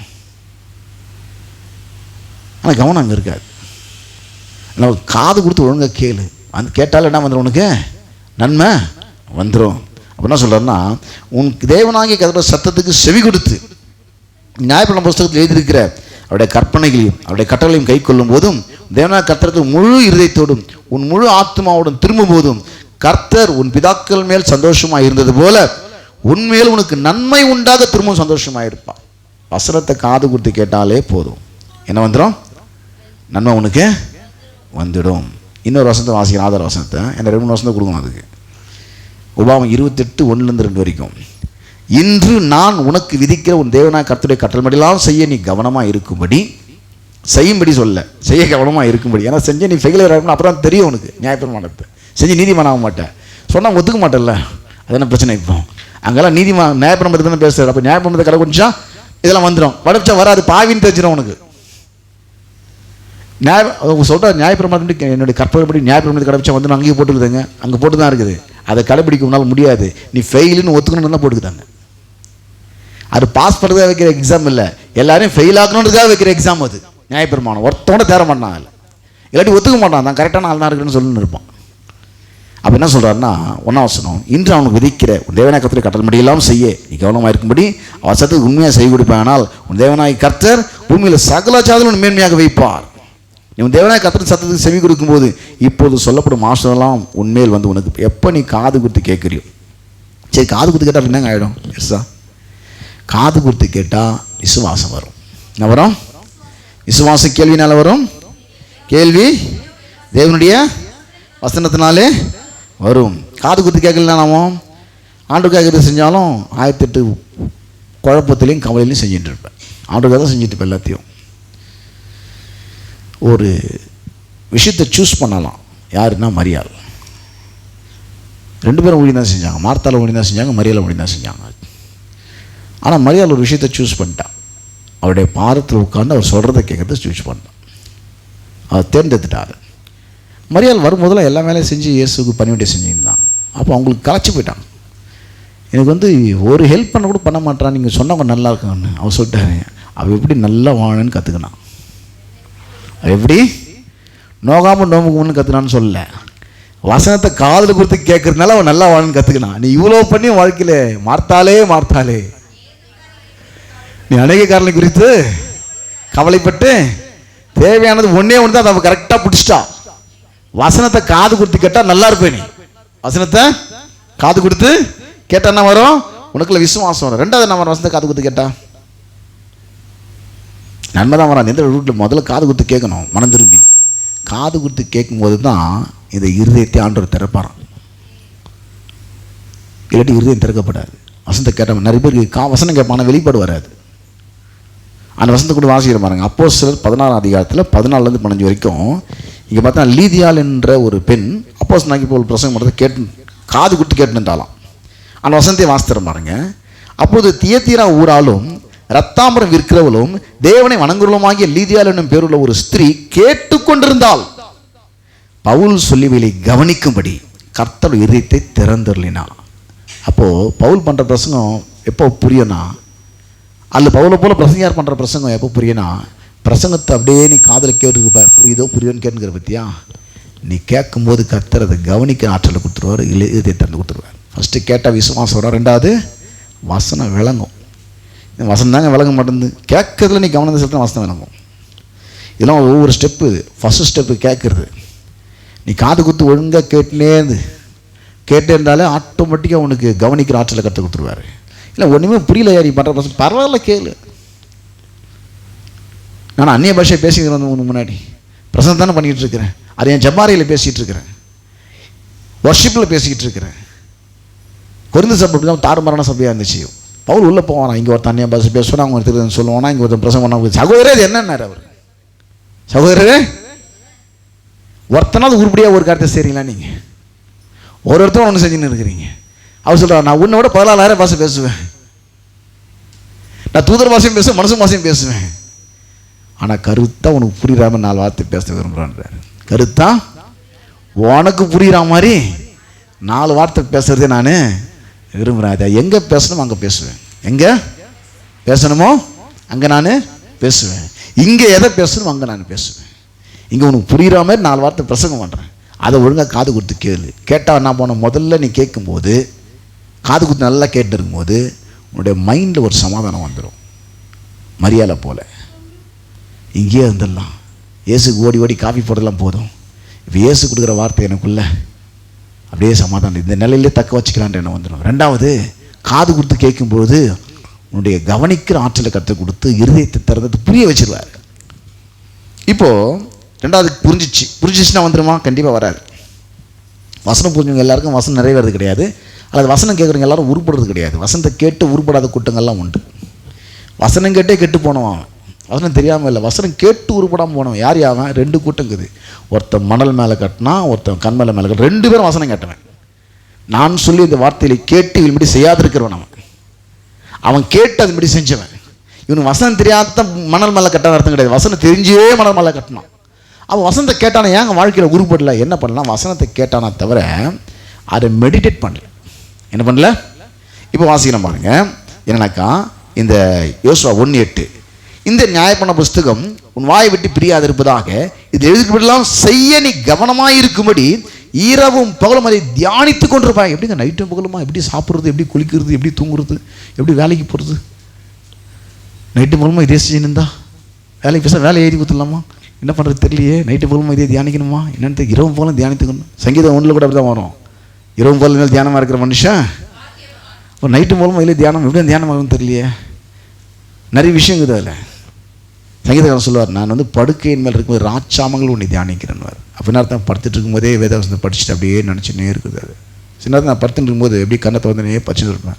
என் ஒய்ஃப் கிட்ட எனக்கு தெரியும், அவங்க பார்க்குறது எட்டி அப்படி பார்ப்பாங்க, கண்ணு திறந்து தான் இருப்பேன். நான் 2 வார்த்தை கூப்பிட்டு பார்ப்பாங்க, என் காதை விழாது, கிட்ட அப்படி எட்டி பார்ப்பாங்க. நான் எதை பார்த்துருக்கேன்னா, இந்த வாரம் பிரசங்கம் பண்ணணுமே, சரி ஒரு மெசேஜ் ப்ரிப்பேர் பண்ணிட்டோம், அதை கொஞ்சம் மெடிடேட் பண்ணலாம் சொல்லி படுத்துக்கினே அப்படியே மெடிடேஷன் பண்ணிக்கிறது. அதுதான் இவங்க நம்ம என்னமோ பண்ணியிருக்கிறாருன்னு ஒன்றும் புரியல, ஆள் தூங்குறாரா இல்லையான்னு செக் பண்ணலான்னு சொல்லி நேராக கிட்ட ஜசனப்பா கூப்பிட்டு பார்ப்பாங்க. கூப்பிட்டு பார்த்துட்டு நான் காதை வாங்கிக்கிற மாதிரி தெரியாது அவங்களுக்கு. நேராக கிட்ட வெடி பார்ப்பாங்க. என்னன்னு கேட்பாங்க, ஒன்றும் இல்லைன்றேன் சொன்னால் அவங்களுக்கு புரியாது அது. ஆனால் தாவீது சொல்கிறாரு, நான் படுக்கைகளே ராட்சாமங்களிலே என்ன பண்ணுறேன், தியானிக்கிறேன். சரி, அங்கேருந்து கிச்சன்லேருந்து அப்படி கவனிச்சு பார்ப்பாங்க. நீ எது பேசினீங்க இப்போது? அவர் வாயை தந்து பேசினே இருப்பான் சங்கீதக்காரன். இப்போ வசனத்தை கன்ஃபஸ் பண்ணிகிட்டே இருப்பாரான், வசனத்தை கன்ஃபஸ் பண்ணிக்கிட்டே இருப்பார். அதெல்லாம் செஞ்சுன்னா பார்க்குறோம் பார்வைக்கு நீங்கள் பைத்தியக்கார மாதிரி தெரிவிங்க. ஆனால் இதெல்லாம் செஞ்சதுக்கப்புறம் அவனுக்கு பைத்தியம் முடிச்சிடும். எப்படி உனக்கு இவ்வளோ ஆசை வந்துச்சுன்னு தெரியாமல் அவனுக்கு பைத்தியம் பிடிச்சிரும். எப்படா இவனுக்கு இதெல்லாம் வந்துச்சுன்னு தெரியலடா அப்படின்னு. நானும் இவனோட திறமசாலியாக இருக்கிறேன், இவனோட அறிவாளியாக இருக்கேன், இவனோட பட்டதாலியாக இருக்கேன், என்னோட பெரிய பதவியில் இருக்கிறேன். எனக்கு நடக்காதெல்லாம் இவனுக்கு நடந்துனுக்குது, ஒன்றும் புரியல எனக்கு. என் பாலில் உருப்படாத காசு இவன் தான் நல்லா இருக்கிறான், கட்சியில் எல்லாம் தெரிஞ்சு ஒன்றும் இல்லாமல் உட்காந்து இருக்கிறேன்னு அவனுக்கு பைத்தியம் பிடிச்சிடும். ஆரம்பத்தை நீங்கள் பைத்தியம் கட்டுற மாதிரி தெரிவிங்க. அந்த வசனத்தை கேட்டு தியானிக்கிறதுன்றது கேட்ட உடனே அந்த வசனத்தை அப்படியே ஆசை போடுறது, அப்படியே திங்க் பண்ணினே இருக்கிறது. அப்படி திங்க் பண்ணி நடத்துமாவும் அப்போ தான் அந்த வசனம் இப்படி செய்ய முடியும். வசனத்தை கேட்ட உடனே உங்களால் செய்ய முடியாதுங்க. நீங்கள் கேட்கலாம், அது மட்டும் செய்யறது உங்களுக்கு கஷ்டமாக இருக்கும். எப்போ தான் அது செய்து ஈஸியாகிடும், எப்போ கேட்ட வசனத்தை நீங்கள் திங்க் பண்ண ஆரம்பிக்கிறீங்களோ ஆட்டோமேட்டிக்காக வேலைக்கு வந்துடும் பாருங்க. ஆட்டோமேட்டிக்காக வந்துடும் வாயில், கன்ஃபஸ் ஆட்டோமேட்டிக்காக வரும். காலையில் எழுந்து ஒரு பாட்டு கேட்டு நீ பாட்டு நல்லா நீ பாட்டு ஜோமெல்லாம் போயிருப்பேன். போகிற இடத்துல அப்படி சினிமா பாட்டு பாடி போய் வாயில் சினிமா பாட்டு வருது. காலையில் அந்த பாட்டை கேட்டனாலும் வருது, காதில் அந்த பாட்டை வாயில் காதில் கேட்டதுனால அப்படி வருது. அவள் காலையில் போய் அவ்வளோ எஃபெக்ட், அது அவ்வளோ எஃபெக்டாக உள்ளே போய் வாயிலேருந்து வந்துடுச்சு பாருங்க. அது எப்படி வருது? அதை திங்க் பண்ண ஆரம்பிச்சிட்டேன். எது ஒன்றுமே எந்த ஒரு காரியத்தை நீங்கள் திங்க் பண்ணாமல் செய்யவே முடியாது. வசனத்தை கேட்டு அப்படியே அதை ஃபாலோ பண்ண முடியாது.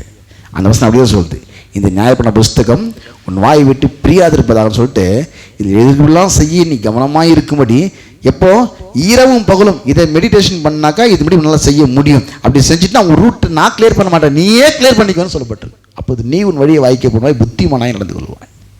ஒரு ரூட்டை நான் வந்து கிளியர் பண்ணி கொடுத்துறேன் இல்லை, நீயே ஒரு ரூட்டை கிளியர் பண்ணிக்குவான்ற. அப்போ முதல்ல என்ன பண்ணோம்? மனம் திரும்பி இது வரைக்கும் ஊர் கதை கேட்டது போதும், என்னை பற்றி நான் என்ன நினச்சேன்னு மெடிடேட் பண்ணது போதும், என்னை பற்றி அவங்களாம் என்ன பேசிக்கிறாங்கிறது மெடிடேட் பண்ணது போதும், என்னை பற்றி ஊர் மக்கள் நான் பேசுகிறேன்னு மெடிடேட் பண்ணது போதும், என்னை பற்றி தேவன் என்ன சொல்லியிருக்கான்றதை கேட்டு இரவு போல் நான் தியானிக்க போகிறேன். கண்டதெல்லாம் போட்டு குப்பையை உணர்ந்து மண்டையில் போட்டுக்கிட்டு அப்படியே அவஸ்தைப்பட போகிறதில்ல. என் தலைக்கு மேலே பறக்கிற பறவைகளை என்னால் ஒன்றும் பண்ண முடியாது. என் தலையில் உட்காந்து குடுக்கட்டாமல் பார்த்துக்க என்னால் முடியும். அதுபோல் என்னை பற்றி 1000 பேர் 1000 சொல்லுவான், அதெல்லாம் கேட்டு நான் சிந்திக்கிச்சு கவலைப்பட போகிறதில்ல. அது உண்மையும் கிடையாது. என்னை பற்றி தேவனுடைய வார்த்தை என்ன சொல்லுகிறதோ அதை நான் கேட்டு நான் அதை தியானித்து அதை என்னோட வாழ்க்கையில் கொண்டு வர முடியும். மைண்டு வந்து ஒரு வழியாக இருக்குதுங்க. மைண்டு வந்து உங்கள் மனம் தேவனுடைய வார்த்தையில் புதுப்பிக்கப்படும் பொழுது ஆட்டோமேட்டிக்காக உங்கள் லைஃப்பில் அது வரும். உங்கள் மனம் சொன்ன இங்கே நீங்கள் இந்த நிலையில் இருக்கிறதுக்கான தெரியுமா, உங்கள் மைண்டு எப்படி திங்க் பண்ணலாம் நீங்களே இருக்கிறீங்க. மைண்டு ஒன்று திங்க் பண்ணிச்சுன்னா அது செயலில் வந்துடும், அது உணர்வில் வந்துடும், அது பேச்சில் வந்துடும். நீங்கள் கேட்டோட சரிங்க அதை திங்க் பண்ணணும். அப்போ முதல்ல மனம் திரும்பினாக்கா கேட்குறதுல முதல்ல ஸ்டெப் எடுங்க. நீ கேட்கும்போதே புரியல கூட கேட்டுக்கினே இருங்க, புரியல கூட கேட்டுக்கினே இருங்க. எதுவும் உங்கள் கவனம் செதறவே கூடாது, கேட்டுக்கினே இருங்க. கேட்க கேட்க புரிஞ்சிடும் உங்களுக்கு. கேட்டுக்கினே இருக்கும்போது கர்த்தர் கவனிக்கிற ஆற்றல் கொடுத்துருவார். அப்போ புரிஞ்சிடும் உங்களுக்கு. புரிஞ்ச உடனே என்ன பண்ணுங்க, அது அப்படியே திங்க் பண்ண ஆரம்பிங்க. அதை என்ன திங்க் பண்ண அவன் என்ன செஞ்சு போனான், அவன் திங்க் பண்ணுறதும் மட்டும் நடக்க போகிறது கிடையாது. அவனை இப்போ மட்டும் நல்லவன் நான் சொல்லுங்கிறான் உன்னை இல்லை, இப்போ மட்டும் நல்லவன் சொல்லி கண்டிப்பாக இல்லை. நீ நினைக்கிற அவங்கள பற்றி சுற்றிடலாம் அவன் நல்லவன் சொல்லுகிறான்னு ஒருத்தனை சொல்ல மாட்டான். இப்போ மட்டும் நல்லவன் இல்லை, உனக்கு என்ன தேவைன்னு அவனை கொடுத்துட்டு போகிறானா? கண்டிப்பாக அவன் கொடுக்க போகிறதும் கிடையாது. அவன் எதனா நினச்சிட்டு போட்டோம். நீ தேவனுடைய வார்த்தை இரவும் போன தியானமாயிரு.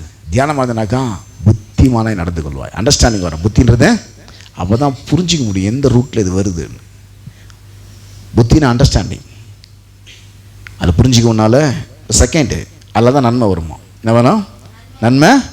வசனத்தை மனம் திரும்பி கேட்டான்.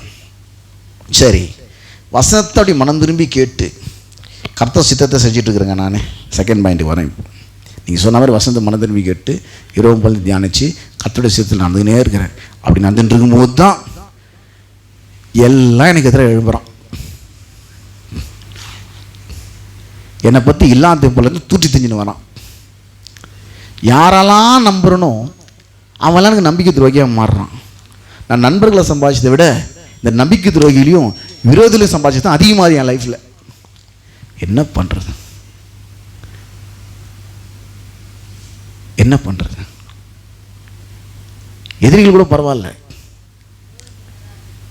விரோதிகள் கூட பரவாயில்ல, இந்த நம்பிக்கை துரோகி தான் மோசமானது. யாரவன்? நம்பிக்கை துரோகிக்கிட்ட நீ நெஞ்சியே குத்தா கூட அவனை குனி வச்சு முதல் தான் குத்துவான்.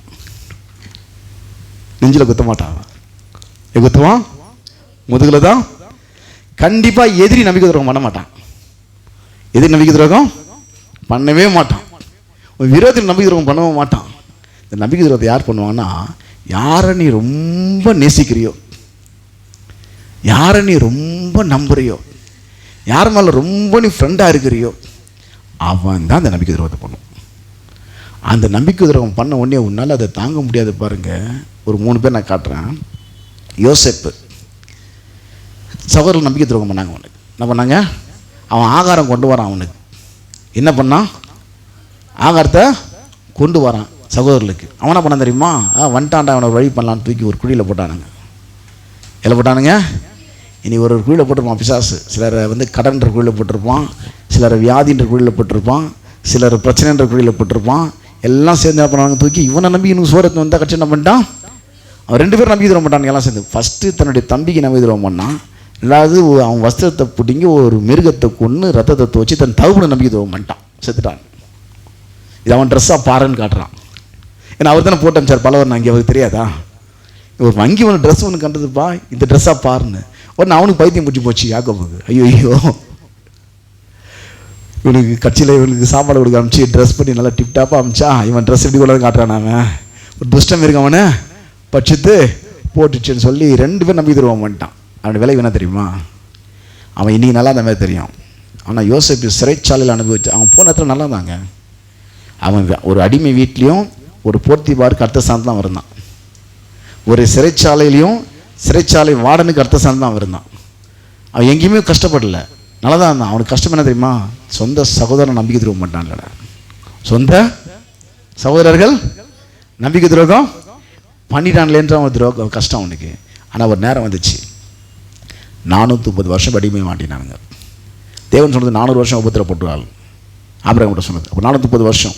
என்னுடைய விளைவு என்ன தெரியுமா, இவங்க போய் 30 வருஷம் தான் நல்லா இருந்தாங்க, ஆனால் 400 வருஷம் இவங்க தலைமுறை கஷ்டப்பட்டுச்சு. 400 வருஷம் இவங்க தலைமுறை. ஆபிரகாம் சொன்னார், அவங்க அந்நியர் தேசத்தை 400 வருஷம் உபத்திரப்படுவார். ஆனால் அங்கே விடுதலை 430 வருஷம். இன்றைக்கி ஒரு வேளை உங்களுக்கு நீங்கள் நம்பின ஆட்களால் நீங்கள் தீங்கிழைக்கப்பட்டிருக்கலாம், உங்கள் காயப்படுத்தப்பட்டிருக்கலாம், ரணகலமாக்கப்பட்டிருக்கலாம். நான் நல்லது தானே செஞ்சேன், ஓடி ஓடி ஊழியம் செஞ்சேன் ஆண்டவருக்கு, நான் ஓடி ஓடி நல்லது செஞ்சேன், கடைசியில் இவங்க ஓடி பண்ணிட்டாங்களே அப்படின்ற ஒரு காயத்தோடு நீங்கள் அமர்ந்து கொண்டிருக்கலாம். தேவனுடைய வார்த்தையை கேட்டு தேவனுடைய சித்தத்தை செய்யும்போது அவன் எரிகிற மிகப்பெரிய ஆயுதம் என்ன தெரியுமா, விரோதியை நம்பலானா துரோகியை மட்டும் நம்பக்கூடாது. விரோதியை மன்னிக்கக்கூடாது, ஆனால் நம்பணும். துரோகியை மன்னிக்கணும், ஆனால் நம்பக்கூடாது.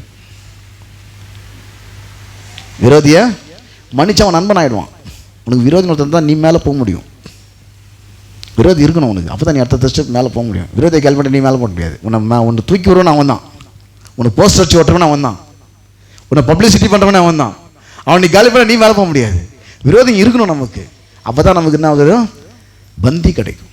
சத்துருக்கள் இல்லைன்னா பந்தி கிடையாது. சத்துருக்கள் முன்பாக என்ன பண்ணுறாராம், பந்தியை ஆயத்தப்படுத்தி தலையை எண்ணெயால் அபிஷேகம் பண்ணுகிறீர், என் பாத்திரம். சத்துருக்கள் இல்லைன்னா பந்தியே இல்லை. சத்துருக்கள் தந்தானே பந்தி வேணும் உனக்கு. அப்போ ஒரு பந்தி வேணும்னா யார் இருக்கணும், விரோதி இருக்கணும். விரோதியை நம்பலாம், ஏன் தெரியுமா, அவன் நெஞ்சில் குத்துவான். வாழ்க்கையில் சில ஆட்கள் சில நேரத்தில் மனுஷன் மேலே ஒரு நம்பிக்கைலாம் போகுது. நான் கூட ஆரம்பத்தில் ரொம்ப யோசனை பண்ணேன், ஏன்னா இவங்க பணம் பணம் பணம் பண்ண பணத்தையே நம்புறான், மனுஷன் நம்ப மாட்டான். ஒன்றே ஒன்று புரிஞ்சு கடைசியில் இந்த பணம் 100 ரூபானா 100 ரூபாய்க்கு ஒரு வேலை இது செஞ்சிடும், அது ஒருபோதும் நம்பிக்கை துரோகம் பண்ணாது. இது 500 ரூபானா 500 ரூபாய்க்கு வேலையை அது செஞ்சிடும். ஆனால் மனுஷன் நம்புற மாதிரி இருக்க மாட்டான். சில நேரத்தில் என்ன பண்ணிடுறான், அப்படியே பைபிளில் எவ்வளோ பேர் வரான். 2வது தாவீது, சவுல் தாவீதுக்கு பண்ண நம்பிக்கை துரோகம். ஃபஸ்ட்டு நான் பண்ணால் கூட வச்சுக்கணும், எல்லாம் சவரேஷனையும் கொடுத்துட்டு ஈட்டு எரியும், அப்போ காலி பண்ணுறது, கூட வச்சுன்னே காலி பண்ணிடலாம்.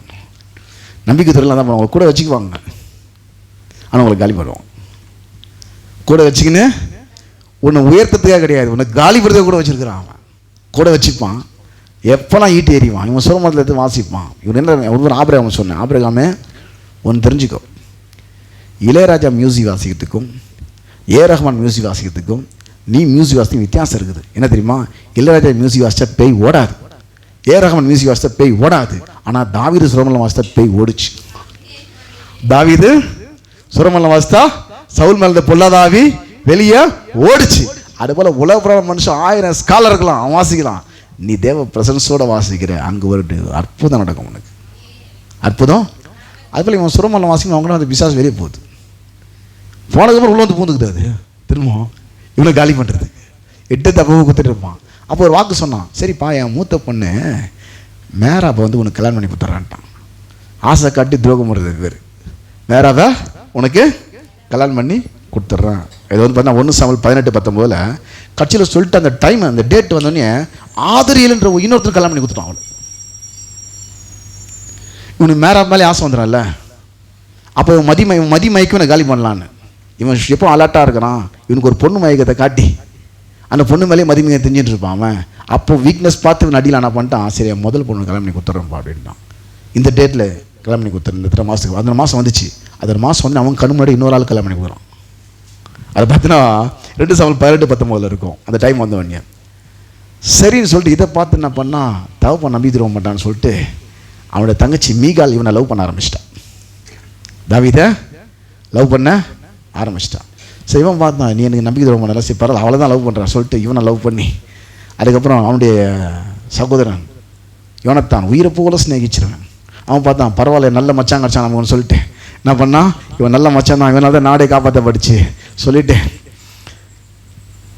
அவனுக்கு ஹெல்ப் பண்ணான். ஃபுல்லாக எல்லாம் அப்பா போகிற ஸ்கெட்செல்லாம் எடுத்து கொடுத்துருந்தான். அவனுக்கு இவன் நல்லா காலி படுத்துக்கிறாருன்னு கல்யாணம் பண்ணி கொடுத்து நல்லா வச்சிருப்பான்னு பார்த்தா அவனை ஒத்துக்கினான். அதுக்கு சரிப்பா முதல் பண்ணா கொடுத்து 2 பண்ண கொடுத்துட்றேன். சரி 2 பண்ண கொடுத்து மனம் மாறினான்னு. அவன் நோக்கம் என்ன தெரியுமா, பொண்ணு ஆசை காட்டி இவனை காலி பண்ணலான்னு பார்த்தேன். ஆல்ரெடி இவன் தப்பிச்சிட்டான். இப்போ பொண்ணை கல்யாணம் பண்ணி கொடுத்து கூட வச்சு காலி பண்ணிடலாம் அவனை சொல்லிட்டு பொண்ணை கல்யாணம் பண்ணி கொடுத்துட்டு இப்போது மீகால் வீட்டில் அவன் வந்து படுத்துட்டு இருக்கும்போது சொல்கிறான், அவன் கட்டிலில் படுத்துட்டு இருப்பான், அவனை அப்படியே தூக்கின்னு வந்து காலி பண்ணிருக்கான் சேனாதிபதி வீட்டு. அப்போது மீகாலுக்கு மேட்ரு வருது. வந்தவொடனே மீகால் என்ன பண்ணிட்டான், அவனை ஜன்னல் வழியாக இறக்கி விட்டு கட்டைகள் அடக்கி வச்சு அது மேலே அப்படி பெட்ஷீட்டு போச்சுட்டு இப்போ வராங்க சேனாதிபதிக்கலாம். இது மாதிரி உங்கள் அப்பா கூட்டின்னு சொன்னார் தாவீது, எதுக்கு போட்டு தள்ளுறதுக்கு. ஒரு அவ பார்த்துக்கணும், அவரு சில பிளான்லாம் தெரிஞ்சு போச்சு, அவர் வியாதியாக இருக்கிறாருங்க. அப்போ கட்டிலோடு தூக்கின்னு வர சொன்னார். கட்டிலோட தூக்கின்னு வர சொன்னார். கட்டிலோடு தூக்கின பெட்ஷீட்டு தூக்கின ஃபுல்லாக கட்டைங்க தான் இருக்குது. அவன் என்ன பண்ணியிருக்கணும், புருஷனாச்சன் இருந்துருக்கணும்ல, கட்சியில் அப்பாவுக்கு தான் அடிக்கிட்டாவோ. யாருக்கு அடிக்கிட்டு, அன்றைக்கி வீட்டை விட்டு ஓடினவன் தான் ஸ்கெட்சு போட்டு தூக்கலான்னு பார்க்குறான். பாலைவனத்தில், வனாந்திரத்தில், குகையில், அங்கே இங்கே ஒரு டீம் போட்டு தேன்ருக்கான் அவனை காலி பண்ணுறது. உனக்கு 3 சான்ஸ் கிடைக்குது. அவன் தலைமாட்டில் இருக்கிற சொம்பேத்து காட்டுறான், நான் நினச்சவனை காலி பண்ணிடலாம் வான்னு.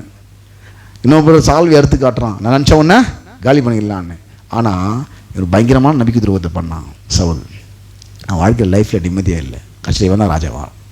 யார் ராஜா வந்து, தாவீதா ராஜாவா? ஆமாம். சரி, தாவீது ராஜாவானா நல்லவனா? அவனை நம்பிக்கை துரோகம் பண்ணான். தனக்கு உண்மையாக இருந்த ஒரு படைத்தலைவன் உரியாவின் மனைவியோட விபச்சாரம் பண்ணிட்டு அவனை ஸ்கெட்சு போட்டு காலி பண்ணிட்டான். உண்மையான ஒரு படைத்தலைவரோட மனைவியை தூக்கிட்டு அவளை ஸ்கெட்சு போட்டு காலி பண்ணிட்டான். யாருக்கும் விஷயம் தெரிய நினச்சிருந்தான். அதுலேருந்து ஆரம்பிச்சு தான் தலைவலி அவனுக்கு. எங்கெல்லாம் ஒரு மனுஷன் வந்து கர்த்தருக்கு பிரியமாக போகிறானோ கர்த்தர் ஆஸ்வதிச்சுட்டே வருவார். உங்களுக்கு நம்பிக்கை துரோகம் 1000 பேர் பண்ணலாம். நீங்கள் சந்தேகப்பட்டால் எல்லாரும் சந்தேகப்பட்டு வரணும். அப்படி சந்தேகப்பட சொல்ல கர்த்தர் எல்லாருக்கும் அவர் வந்து நன்றி இல்லாதவர்களுக்கும் துரோகிகளுக்கும் நன்மை செய்கிறார்.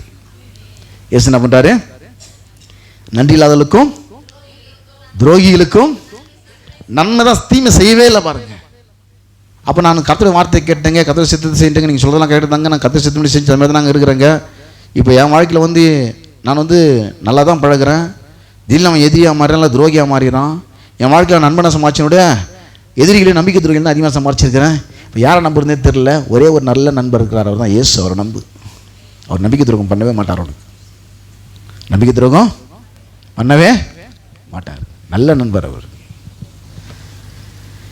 இப்போ அந்த வசனத்தை வாசிக்கிறேன். நீதிமொழி 28:10 வாசிங்க. நீதிமொழி 28:10. உத்தமர்களை மோசப்படுத்தி பொல்லாத வழியில் நடத்துகிறவன் தான் வெட்டின குழியில் தானே விழுவான். உத்தமர்களும் நன்மையை சுதந்திரிப்பார்கள். நீ கரெக்டாக இருக்கிற, தேவன் வழியில் போயிட்டு இருக்கிற, உன்னை ஒருத்தன் மிஸ்கைட் பண்ணி பிளான் போட்டு ஸ்கெட்சு போட்டு காலி பண்ணி உன்னை நம்பிக்கை துரோகம் பண்ணி உன்னை ஒரே ஒழிச்செல்லாம் நினச்சாங்க சொல்கிறாரு.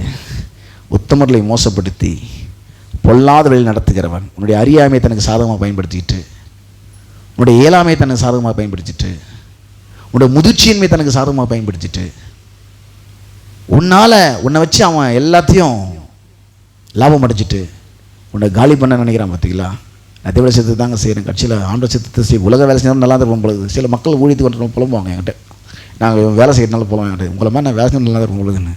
இல்லை நீ ஊழியம் செஞ்சால் நல்லா இருக்கும், ஊழியம் செஞ்சால் தான் அப்போதான் கவலைப்படாது. அவன் தான் வெட்டின குழியில் தானே விழுவான். தான் வெட்டின குழியில் தானே விழுவான். ஆகான் தான் செய்து தூக்கு மரத்தில் தானே தொங்கினான். தான் வெட்டின குழியில் அது உனக்காக வெட்டப்பட்ட குழி அல்ல, அது அவனுக்காக அவனை வெட்டி கொண்ட குழி. அது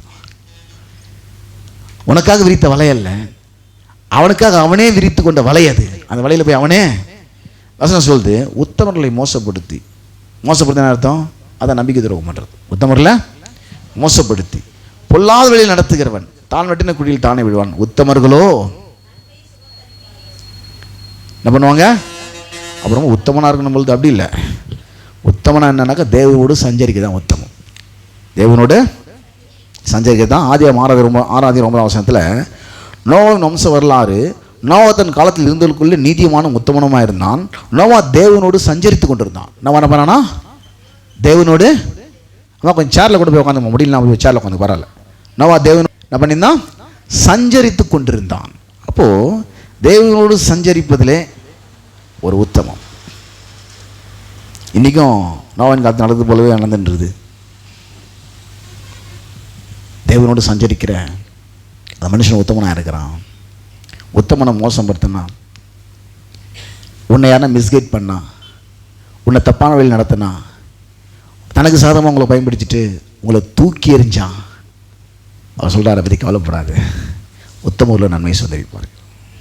உத்தமர்களோ நன்மையை சுதந்திரிப்பார்கள். இன்னொரு இடத்துல உத்தமன் என்னன்னாக்கா, இது வரைக்கும் பாவம் தெரியல, இப்போ அது பாவம் தெரிஞ்சுது, தெரிஞ்சதுக்கப்புறம் விட்டுரு. இது வரைக்கும் பாவம் தெரியல செஞ்சுன்னு இருந்தேன், இப்போ அது பாவம் தெரிஞ்சதுக்கப்புறம் விட்டுரு. இது ஒன்றும் தெரியல, அப்படி கவலை இல்லை, இப்போ தெரிஞ்சதில்லை, விட்டுரு. பைபிள் பார்த்தீங்கன்னாக்கா அபிமெலேக்கு ராஜா என்ன பண்ணுவான்னா, ஒரு முறை ஆபிரகாம் தன் மனைவி அழகாக இருக்கிறதுனால இவளை யாராவது வந்து சைட் அடிச்சுட்டு போகிறானுங்க, நம்மளுக்கு கொண்டு போகிறாங்கன்னு சொல்லிட்டு தங்கச்சின்னு சொல்லி வச்சுருந்தான். அவன் பார்த்தான் ராஜா, ஆஹா நல்ல தங்கச்சி வச்சுருந்தான பையன் சொல்லிட்டு அவனுக்கு சீரெல்லாம் கொடுத்து அனுப்பிச்சு இவ்வளோ தூக்கிட்டான். நைட்டாக தூக்கின உடனே அப்போ ராஜா எத்தனை கல்யாணம் பண்ணலாம், அது நாம்ஸ் அது. அப்போ கர்த்தர் அவனை பேசுகிறாரு, நீ அழைப்பித்த ஸ்திரீ நீ செத்தாய், அவன் ஒருத்தனோட மனைவியாக இருக்கிறான், அவளை தொடர்த்துல அவன் இடம் கொடுக்கலன்னு. ஐயோ நான் உத்தம இருதயத்தோடு சுத்தமான கைகளோடு இதை செஞ்சேன்றான். என்ன சொல்கிறான்? அது செய்கிறது பாவம். என்ன சொல்கிறான்? உத்தம இருதயத்தோடு சுத்தமான கைகளோடு. என்னுடைய கான்செப்டில் இன்னொருத்த மனைவி எடுத்துக்கு தான் பாவம். கல்யாணம் ஆகாத ஒரு பெண்ணை ஒரு அரசன் இன்னொரு பெண்ணை திருமணம் வச்சு ரெண்டாவது ஒரு பெண்ணுக்கு ராணியாக்குனா அது பாவம் கிடையாது. உதாரணத்துக்கு அகஸ்தியர் ராஜாக்கு எத்தனையோ மறுமொழியாட்டிகள் இருந்தாங்க, அதில் ஒருத்தி எஸ்தர். அவங்க அப்படி தான் கொண்டு வரப்பட்டாங்க. அது பாவம் கிடையாது, அவங்க நாமசில் அது. இவன் வந்து ஒரு ராஜா அபிமெலேக்கு. இவன் சொல்கிறான், நான் ராஜா, நான் எத்தனை பேர் வேணால் கல்யாணம் பண்ணலாம், ஆனால் ஒருத்தர் மனைவி தான் நான் எடுக்கக்கூடாது, அதானே பாவம். நான் அதை செய்யலையே. இல்லை பாவம், ஒருத்தர் மனைவி இப்போ தெரிஞ்சிச்சுல, இப்போ விட்டுரு, இப்போ தெரிஞ்சிச்சுல. இது வரைக்கும் பாவம் தெரியலனா கூட இனிமேல் அது பாவம் தெரிஞ்சால் அதை வெற்று. அது பார்த்தா ஆதியாகமம் 20 3-6 வரைக்கும் வரும் அந்த வசனம். சரி, நான் அதை வாசித்து முடிச்சிடுறேன். என்னன்னாக்கா, தேவன் இரவில் அபிமெலேக்கு சொப்பனத்தில் தோன்றி, நீ அழைப்பித்த ஸ்திரீ நிமித்தம் நீ செத்தாய், அவள் உன்னுடைய மனைவியாக இருக்கிறாளே என்றார். அபிமெலேக்கு அவளை சேராத இருந்தான். ஆகையால் அவன், ஆண்டவரே நீதியுள்ள ஜனங்களை அடிப்பீரோ, இவள் தன் சகோதரி என்று அவன் என்னோட சொல்லவில்லையா? அவன் தன் சகோதரி இவளும் சொன்னாலே, உத்தம இருதயத்தோடும் சுத்தமான கைகளோடும் இதை செய்தேன். என்ன பண்ணானா? பாவத்தை உத்தம இருதயத்தோடும் சுத்தமான கைகளோடும். இது நான் எதை செஞ்சேன்? நீதியா செஞ்சேன், இன்னொரு பொண்டாட்டி தூக்கின்னு வர்றது, இதை செஞ்சேன். இப்போ சொல்ற ஆண்டவர். அப்பொழுது தேவன் அவர் சொல்ற பதில் பாருங்க. அப்பொழுது தேவன், உத்தம இருதயத்தோடு இதை செய்தா என்று நான் அறிந்திருக்கேன். அவர் கரெக்டுன்றார். இல்லைப்பா நீ பாவம் செய்து அவர் சொல்ல, அவர் கரெக்டு தான் நீ பண்ணது, உன்னோட ஆங்கிள் நீ கரெக்டாக தான் இருக்கிற, இப்போ தப்பு நினச்சி விட்டுருந்தேன். இப்போது இது வரைக்கும் உங்கள் வாழ்க்கையில் உணர்வு இல்லாமல் நீங்கள் சில காரியங்களை செஞ்சுருக்கலாம். தேவனுடைய வார்த்தையினால் அது தவறு என்று சுட்டி காட்டப்படும் போது நீங்கள் அதை விட்டு விடுங்கள். நீங்கள் தேவனுடைய வழியில் போகிறதால பல பிரச்சனைகளை சந்திக்கலாம், பல விரோதிகள் நீங்கள் சந்திக்கலாம், பல துரோகிகள் நீங்கள் சந்திக்கலாம், பல மனகாயங்கள் உங்களுக்கு ஏற்பட்டிருக்கலாம், உள்ரணங்கள் உங்களுக்கு ஆறாமல் இருக்கலாம், இரவும் புகழும் அதே நினச்சி நீங்கள் மனதே ஒரு ரணகலம் ஆகிருக்கலாம். உங்களால் அடுத்த ஸ்டெப்புக்கு மூவ் ஆக முடியாத அளவுக்கு நீங்கள் வந்து அப்படியே தேக்கிறது நீங்கள் அடைஞ்சிருக்கலாம். உங்கள் நம்பிக்கை நீங்கள் இழந்திருக்கலாம். வேதம் சொல்லுது, உத்தமர்களை மோசப்படுத்தி அவர்களை பொல்லாத வழியில் நடத்துகிறவன் தான் வெட்டின குடியில் தானே விழுவான், உத்தமர்களும் நன்மை சுதந்திரிப்பார்கள். உத்தமன்னா இது கரெக்டாக வாழல, இது தப்புன்னு இப்போ தெரியுதா விட்டுருன்றாரு. இது தப்புன்னு இதுக்கு முன்னாடி செஞ்ச பேர் கேள்வியே கேட்கல, நீ அதை பெருசாக எடுத்துக்காத, தெரிஞ்சதுக்கப்புறம் செய்யாத, தெரிஞ்சதுக்கப்புறம் அதை நீ செய்யவே மூணாவது தேவனை பின்பற்றுறதுல உத்தமம். தேவனை இந்த காலேப் யோசுவா பார்த்தீங்கன்னாக்கா இங்கே சொல்கிறாரு, என்ன 32 அதிகாரம் 11-12, உத்தமமாய் என்னை பின்பற்றின கேனேசனாகிய எப்புனையின் குமாரன் காலேபும் நூனின் குமாரன் யோசுவாவும் தவிர எகிப்திலிருந்து வந்தவர்கள் 20 வயது முதலுக்கு மேற்பட்ட மனிதர்கள் ஒருவனும் என்னை உத்தமமாய் பின்பற்றாதபடினால் அவர்கள் ஆபிரகாமுக்கும் ஈசாக்குக்கும் யாக்கோபுக்கும் ஆணையிட்டு கொடுத்த தேசத்தை காண்பதில்லை என்று ஆணையிட்டிருக்கிறார். என்ன உத்தமமாக பின்பற்றினாங்க? எவ்வளோ சூழ்நிலைக்கு தாறுமாறாக இருந்தாலும் கர்த்தருடைய வார்த்தை என்ன சொன்னதோ அதே கன்ஃபஸ் பண்ணாங்க. அதான் உத்தமம். அவங்கள என்ன பண்ணாங்க? ஐயோ அரளிப்பான பட்டணம், அங்கே காணையார் இருக்கிறான், ஏத்தி இருக்கிறான், எபூஸ் இருக்கிறான், ராட்சதர் இருக்கிறான், எவன் எப்படின்னு அதுன்னு போட்டோம். தேவனுடைய வார்த்தை சொல்லிடுச்சா, உனக்கு எதிராக உருவாக்கப்படும் எந்த ஆயுதம் வாய்க்காத போன, உருவாக்கப்படும்போதே அது வாய்க்காமல் போயிடும். உருவாக்கப்படும்போதே உனக்கு எதிராக நியாயத்திலும் எந்த நாவினை குற்றப்படுத்துவாய். அவன் பேசும்போது அவன் குற்றவாளி ஆகிடுவான். நீதிமானை பைக்கிறவர்கள் குற்றவாளிகள் ஆவார்கள். அப்போது இந்த யோபு பார்த்தீங்கன்னா சோதனையில் உத்தமனாக இருந்தான். சோதனையில் உத்தமனாக இருந்தான். அவன் சோதனை வருது வாழ்க்கையில், அதில் உத்தமனாக இருக்கிறான். அப்போ உங்கள் தேவனுடைய வார்த்தையை நீங்கள் கேட்குறதுனால, தேவனுடைய சித்தத்தை நீங்கள் செய்கிறதுனால, உங்களுக்கு பல விதத்தில் உங்களுக்கு நெருக்கடிகள் வந்தாலும் நீங்கள் அது உறுதியாக இருக்கும்பொழுது, சோதனை செய்கிற மனுஷன் பாக்கியவான், அவன் உத்தவன் என்று விளங்கின பின்பு கர்த்தருக்கு அன்புகளுக்கு வாக்குத்தத்தம் பண்ணின ஜீவிக்கிற இடத்தை பெறுவான். நான் எக்ஸாம் கண்டிப்பாக வந்தானே ஆகணும், அப்போ தானே பாஸ் முடியும். அழிந்து போகிற பொண்ணு அக்னியால் சோதிக்கப்படும். 1 பேதுரு 1:7. 1 பேதுரு 1:7. அழிந்து போகிற பொன் அக்னினாலே சோதிக்கப்படும். அதை பார்லும் அதிக விலையேற பெற்றதாக இருக்கிற உங்கள் விசுவாசம் சோதிக்கப்பட்டு இயேசு கிறிஸ்து வெளிப்படும் போது உங்களுக்கு புகழ்ச்சியும் கனமும் மகிமையும் உண்டாக காணப்படும். சோதனை வர்றது பாவம் இல்லை, சோதனையில் விழுந்து போவதுதான் பாவம். சோதனை வரும்போது அவனை பாவின்னு நினச்சிடக்கூடாது. இல்லை ஒரு பயங்கரமான ஆளாகிற எங்கே சுற்றிங்கிற என்ன பண்ண சோதனை அது என்னது? பாவிகளோடு இருப்பதனால் நீ பாவி அல்ல. அவன் சொல்லுவான் பணமரத்துக்கு நின்று பால் குடிச்சாடணும் அப்படியெல்லாம் சொல்லுவான். நான் பணமரத்துக்கு நின்று பால் குடிச்சனால கல் குடிச்சு அர்த்தம் கிடையாது. இயேசு இன்னும் சொல்லப்போனால் பாவிகளின் சிநேகிதன் அழைக்கப்பட்டாராம். என்ன அழைக்கப்பட்டார்? அப்போது சோதனை வரது பாவம்னு சொன்னால் இயேசுவை பாவம் செஞ்சு அர்த்தம் ஆகிடும். ஏன்னா பிசாசு அவரை சோதிச்சான் 40 நாள் உபவாசத்தில். சோதனை எல்லாருக்கும் வரும். சோதிக்கப்படுவது பாவம் அல்ல, சோதனையில் விழுந்து போவதுதான் பாவம். அப்படி விழுந்துட்டா கூட நம்ம போல எல்லா விதத்திலும் அவர் சோதிக்கப்பட்டு பாவம் இல்லாத இருக்கிறதுனால நீ சோதிக்கப்படும் போது அவர் பிட்டு எடுத்து கொடுத்து வல்லமையிலாக இருக்கிறார். என்ன பண்ணுறாரா? எக்ஸாம்லேயே பிட்டு கொடுக்குற ஆள் அவர் தான். நீ படித்து மறந்து போச்சுன்னா நான் பிட்டை கொடுத்து நான் பாஸ் பண்ண வச்சிடறேன்ப்பா. இந்த நேரத்தில் வசனம் தோணலையா, எப்படின்னா அறிக்கை செய்யணும் உனக்கு தோணலையா, கேட்ட பிரசங்கெல்லாம் மறந்து போச்சா, அந்த சூழ்நிலை என்ன கன்ஃபஸ் பண்ண உனக்கு தெரியலையா, தடுமாறி போயிட்டியா, குழம்பி போயிட்டியா, திக்குமுக்காடி போயிட்டியா, நீ சூழ்நிலை பார்த்து மிரண்டு போயிட்டியா, பரவாயில்ல புடிச்சு தூக்கிற அற்ப விசுவாசி ஏன் சந்தேகப்பட்டார். புடிச்சு நீ ஒரு ஸ்டெப்பராக எடுத்து வச்சல, அது வரைக்கும் பரவாயில்ல, உன்னை பிடிச்சி தூக்கிறேன். நம்ம எல்லாவற்றிலும் சோதிக்கப்பட்டும் சோதிக்கப்பட்டு உதவி செய்ய ஒரு வல்லவராய் இருக்கிறார். நிறைய காரியங்கள் இருக்குது, உத்தமனாக இருக்குது. 3வது ஒரு பாயிண்ட் சொல்கிறேன். ஃபஸ்ட்டு மனம் திரும்பும் போது நன்மை உண்டாகும். 2வது நீங்கள் செய்கிற தேவனுடைய சித்தத்தை தொடர்ந்து செய்யும்போது, நீங்கள் செய்கிற ஊழியங்களை நீங்கள் தொடர்ந்து செய்யும்போது, அதில் பலதரப்பட்ட பிரச்சனைகள், எதிர்ப்புகள், சவால்கள், அவமானங்கள், நிந்தனைகள், போராட்டங்கள் மத்தியிலும் நீங்கள் அதில் உறுதியாக என்ன செய்தால் உத்தமம். அதை செய்யும்போது உங்களுக்கு 1000 பேர் குழி வெட்டினாலும் நம்பிக்கை துரோகம் பண்ணாலும் உங்களுக்கு நன்மையே உண்டாகும். உங்களுக்கு நன்மையே. 3வது ரட்சிக்கப்பட்ட நீதிமானை பார்த்து என்ன சொல்லணும்னா, உருப்பட மாட்டான்னு சொல்லக்கூடாது, உனக்கு நன்மை வரும்னு சொல்ல. அவனை பார்த்து அவன் பாத்திரவனாக இருந்தால் அந்த நன்மை அவனுக்கு வந்துடும், பாத்திரவனா இல்லைனா அந்த நன்மை உனக்கு வந்துடும்.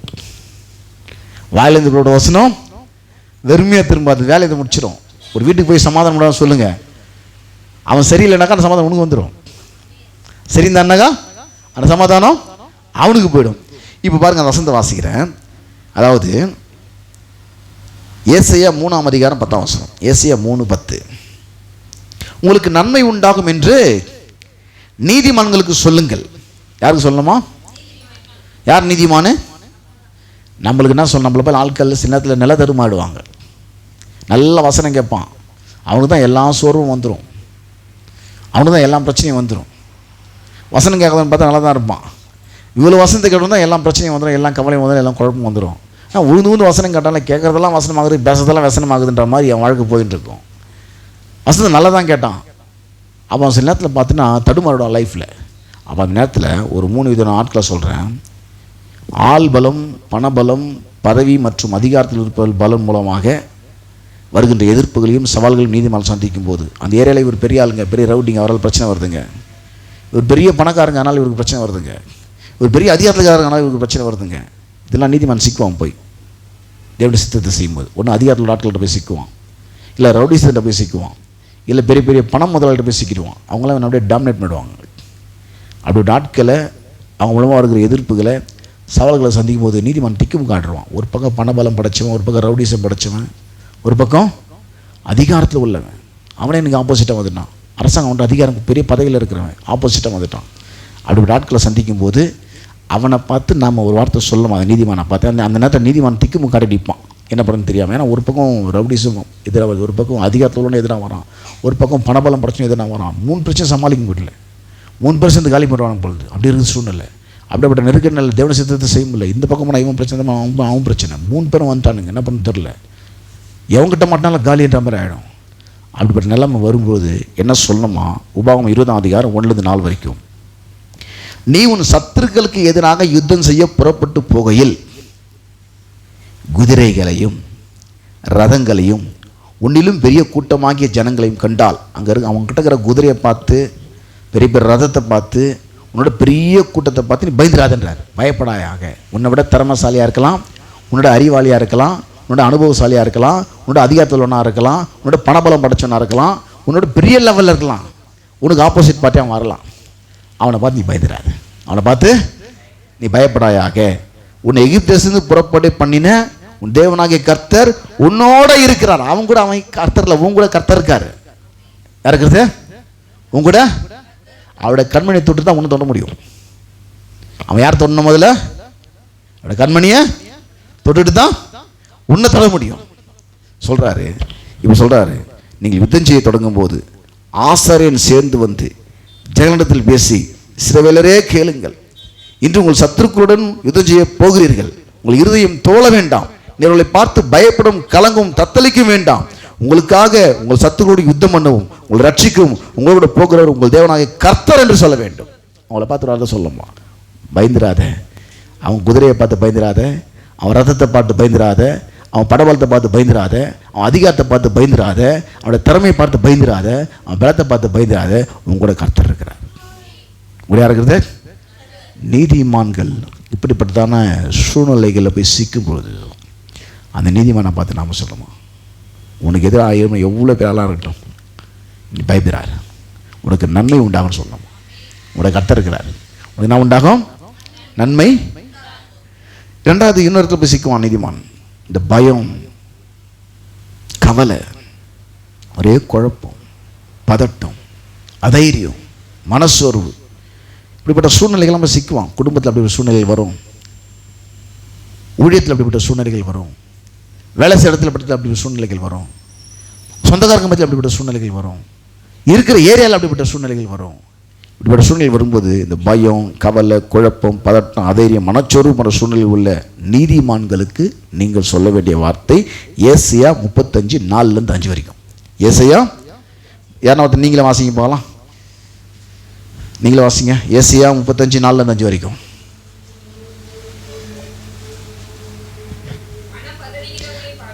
இப்போ இந்த பயத்தில், கவலையில், குழப்பத்தில், பதட்டத்தில், அதைரியத்தில், மனசோர்வில், சந்தேகத்தில், இப்படியே குழப்பத்தில் இருக்கிற ஆட்கள் அப்படிப்பட்ட சூழ்நிலையில் சிக்கியிருக்கிறாங்க. என் சூழ்நிலை அப்படி இருக்குதியா, சர்ச்சைக்கு வர முடியல, என்னால் என்ன பண்ணுறது? என் சூழ்நிலை அப்படி இருக்குதியா, வேலை இல்லாமல் பிரச்சனையா, என் சூழ்நிலை அப்படி இருக்குது, குடும்பம் அப்படியே 2ஆக பலந்து, 2ஆக குடும்பமே சின்ன ஆயிடுச்சு, ஒன்றும் பண்ண முடியல, என் சூழ்நிலை அப்படி இருக்குது, சொந்தக்காரங்கள்லாம் எதிராக வந்துட்டாங்க. அப்படிப்பட்ட ஒரு பயம், பதட்டம், கவலை, குழப்பம், அதைரியம், சோர்வு, இதெல்லாம் அப்படியே இப்போ டம்ப் பண்ணுது. அவன் ஒன்றும் பண்ண முடியல நீதிமானால. அப்படி ஒரு ஆட்களை பார்த்து என்ன சொன்னோமா, மனம் பதறுகளை பார்த்து நீங்கள் பயப்படாதிருங்கள், திடன் கொள்ளுங்கள், இதோ உங்கள் தேவன் நீதியை சரி கட்டவும் உங்கள் தேவன் பதிலளிக்கவும் வருவார், அவர் வந்து உங்களை ரட்சிப்பார் என்று சொல்லுங்கள். அப்படின்னு சொன்னா அவன் கண்ணு குருடாகுது, ஆவிக்குரிய கண்ணு. அப்பொழுது குருடனின் கண்கள் திறக்கப்பட்டு அவன் காது வந்து தேவனுடைய வார்த்தை சரியாக கேட்க முடியாத ஸ்டேஜை வச்சுருக்கிறான். சேருடின் செவிகள் திறவுண்டு போகும். தேவனுடைய துல்லியமான மெல்லிசத்தை கேட்கக்கூடிய நிலைக்கு அவன் வந்துடுவான். தேவனுடைய திட்டத்தை பார்க்கக்கூடிய கண்ணை கத்த வந்துடுவார். அப்போ நீ சொன்னால் அது நடக்கும். யார் சொல்லணும்? நீ சொல்லியும் அது அவனுக்கு நடக்கல, அது உனக்கு நடந்துடும். கவலைப்படாதீங்க, ரிட்டர்ன் வரும். வாயிலிருந்து போன வார்த்தை சொல்கிற, வாயிலிருந்து போன வார்த்தை வெறுமையாய் திரும்பாமல் அது அனுப்பின காரியமாகும்படி அது வாய்க்கும். நீ வாயை தொண்டு சொல்லிவிட்டு ஒரு நாள் அவனுக்கு நடக்கலன்னா அது உனக்கு நடந்துடும். அவன் பிலீவ் பண்ணலன்னா. இது காஞ்ச சொத்தில் பஞ்சு தாட்டிற கதை. இது அச்சா எங்கே வரும்? அது அச்சவங்கிட்டே ரிட்டர்ன் வரும். நீ ஒருத்தருக்கு நல்ல நீதிமானை பார்த்து இப்படி ஒரு சூழலுக்கு நீதிமானை பார்த்து நீ சொல்லிட்டேனாக்கா ஒன்று அவன் கிளியர் ஆகிடுவான், இல்லை நீ கிளியர் ஆகிடும். மூணாவது ஒரு நீதிமான் இருக்கிறான். யாருன்னா ஊழிய வாஞ்சி உள்ளவர்களையும் ஊழிய அழைப்பு பெற்றவர்களையும் சந்திக்கும் போது அவங்களும் நிறைய பேர் தடுமாறத்தில் இருப்பாங்க. நீதிமான்கள் ஊழிய வாஞ்சி இருக்குது, ஊழிய அழைப்பு பெற்றிருக்கிறாங்க. அவளை பார்க்கும்போது, அவளை சந்திக்கும்போது அவங்களை என்கரேஜ் பண்ணி ஆவியானவர் என்ன சொல்கிறாரோ அதை சொல்லிடணும். என்ன சொல்கிறாரு நீங்கள் சொல்லப்பட்டிருக்கு பாருங்கள். 1 நாளாகமம் 28:9-10. இப்போது தாவீது கட்டணும் நினச்சார் ஆலயத்தை, அவரால் கட்ட முடியல. இப்போ அவனுடைய மகன் சாலமன் கட்டுவான் ஆண்டவர் சொல்லிட்டார்.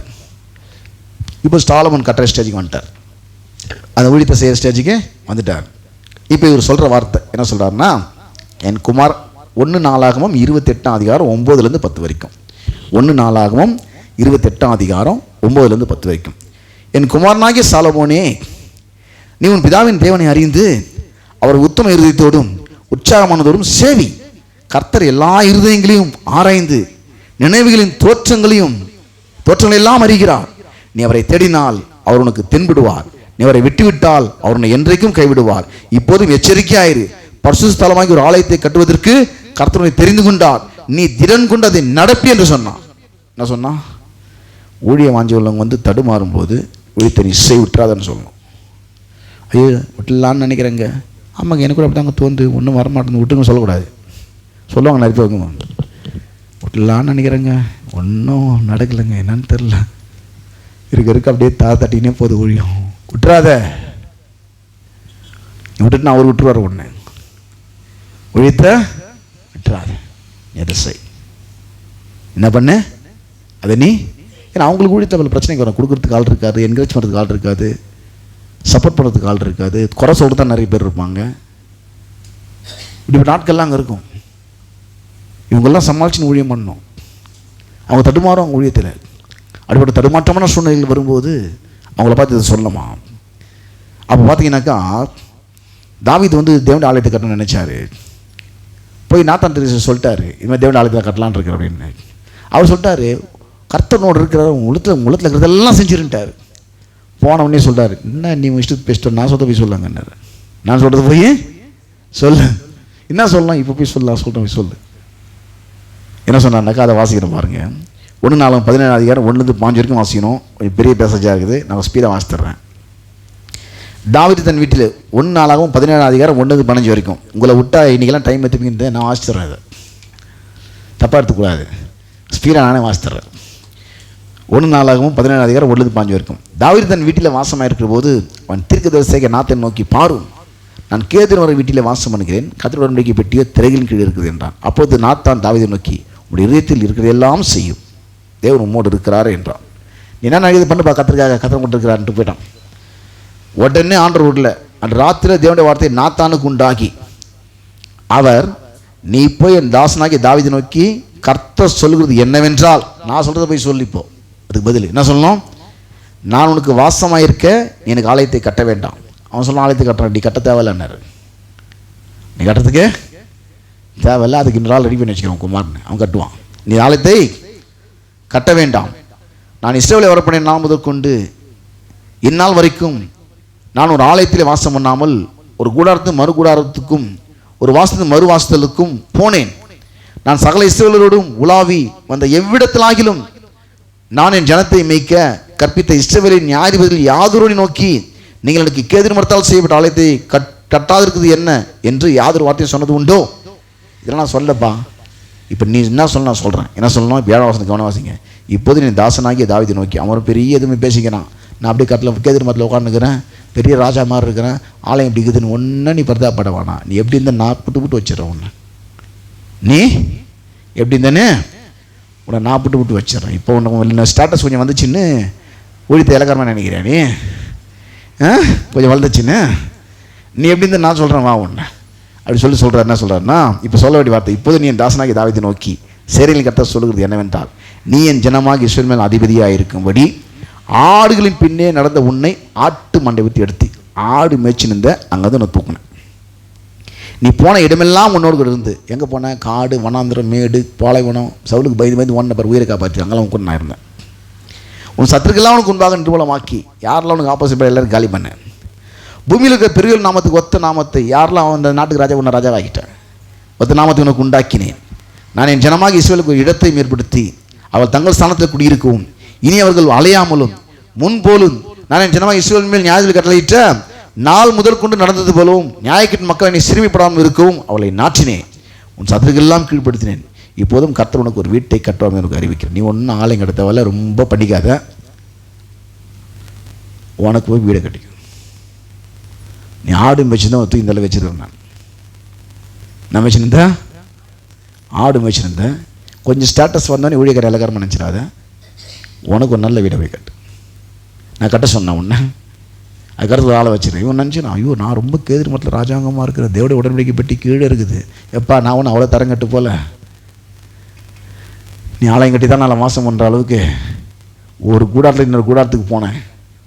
வானமும் பூமியும் கத்துறது எவ்வளோ பேர் ஆள் உன்னால் கட்ட முடியும்? உன்னால் கட்ட முடியாது. அதனால் நீ எந்த எண்ணத்தில் பேச எனக்கு தெரியுது. நீ போய் உனக்கு ஒரு வீட்டை கட்டிக்கண்ண, நீ போய் உனக்கு ஒரு வீட்டை கட்டிக்கோ. 12 வருஷம் நீ உன் பிதாக்களிடத்தில் போக உன் நாட்கள் நிறைவேறும் போது நான் உனக்கு பின்பு உன் புத்தரில் ஒருவனாகி உன் சந்ததியை எழும்ப பண்ணி அவன் ராஜ்யத்தை நிலைப்படுத்துவேன். அவன் எனக்கு ஒரு ஆலயத்தை கட்டுவான், அவன் சிங்காசனத்தை என்றைக்கு நிலைக்க பண்ணுவேன். நான் உனக்கு பிதாவாக இருப்பேன், அவனுக்கு குமாரனாக இருப்பான். உனக்கு முன்னிருந்தவனை விட்டு என் கிருபை நான் விலக பண்ணினது போல அவனை விட்டு விலக பண்ணாமல் அவனை என் ஆலயத்திலும் என் ராஜ்யத்திலும் என்றைக்கும் நிலை பண்ணுவேன். அவனுடைய ராஜாசனம் என்றைக்கும் நிலை பெற்றிருக்கும் என்று சொல்லு என்றான். நாத்தான் இந்த எல்லா வார்த்தையின்படியும் எல்லா தரிசனமும் தாவீதுக்கு சொன்னான். என்னென்ன சொல்லணும்? இது வரைக்கும் 3 பாயிண்ட் சொல்லிக்கிறோம். நான் சொல்லுங்க பாலம் 3. நீதிமானை பார்த்து நான் சொல்லணும், நீதிமானை பார்த்து நன்மை வரும்னு சொல்லணும். என்ன நன்மை வரும்னு சொல்லணும்? அவன் வந்து தேவனுடைய சித்தத்தை செய்யும்போது இந்த ஆள் பலம், பணபலம், பதவி பலம், அதிகாரத்தில் பலம் மூலமாக அவனுக்கு டார்ச்சர் வரும்போது அவனை பார்த்து உபாகம் 20:1-12 வரைக்கும் நீ சத்ருவை பார்த்து பயப்படாத, கர்த்தர் கூட இருக்கிறான்னு சொல்லணும். நான் சொல்லணும், சத்ருவை பார்த்து நீ பயந்துடாத, உங்களை கர்த்தருக்கு இருக்கிறான்னு சொல்லணும். 2வது, அவன் குடும்ப பிரச்சனை, அவன் பர்சனல் லைஃப்பில் பிரச்சனை, அவன் வசிக்கிற ஏரியாவில் பிரச்சனை, சொந்தக்காரங்கிட்ட பிரச்சனை, வேலை செய்கிறதுல பிரச்சனை, அதில் பயம் வந்துச்சு, கவலை வந்துச்சு, குழப்பம் வந்துச்சு, பதட்டம் வந்துச்சு, அதேரியம் வந்துச்சு, மனசோர்வு வந்துச்சு, எல்லாமே சூழ்நிலைகள் எல்லாம் மோசமாக போச்சு. அப்படியாப்பட்ட நீதிமானை பார்க்கும்போது மனம் பதர்களை பார்த்து நீங்கள் பயப்படாதிருங்கள், திடன் கொள்ளுங்கள், இதோ உங்கள் தேவன் நீதி சரிக்கட்டும், உங்கள் தேவன் பதிலளிக்கும் வருவார், அவர் வந்து உங்களை ரட்சிப்பார் என்று சொல்லுங்கள். அப்பொழுது குருடரின் கண்கள் திறக்கப்பட்டு செவிலின் செவிகள் திறவுண்டு போகும். நீதிமானை பார்த்து என்கரேஜ் பண்ண சொல்கிறார். அது நன்மை. பார்த்து சொல்லு நீதிமானை பார்த்து. ஒன்று அவன் கண்ணு திறந்துடும், இல்லை உன் கண்ணு திறந்துடும்.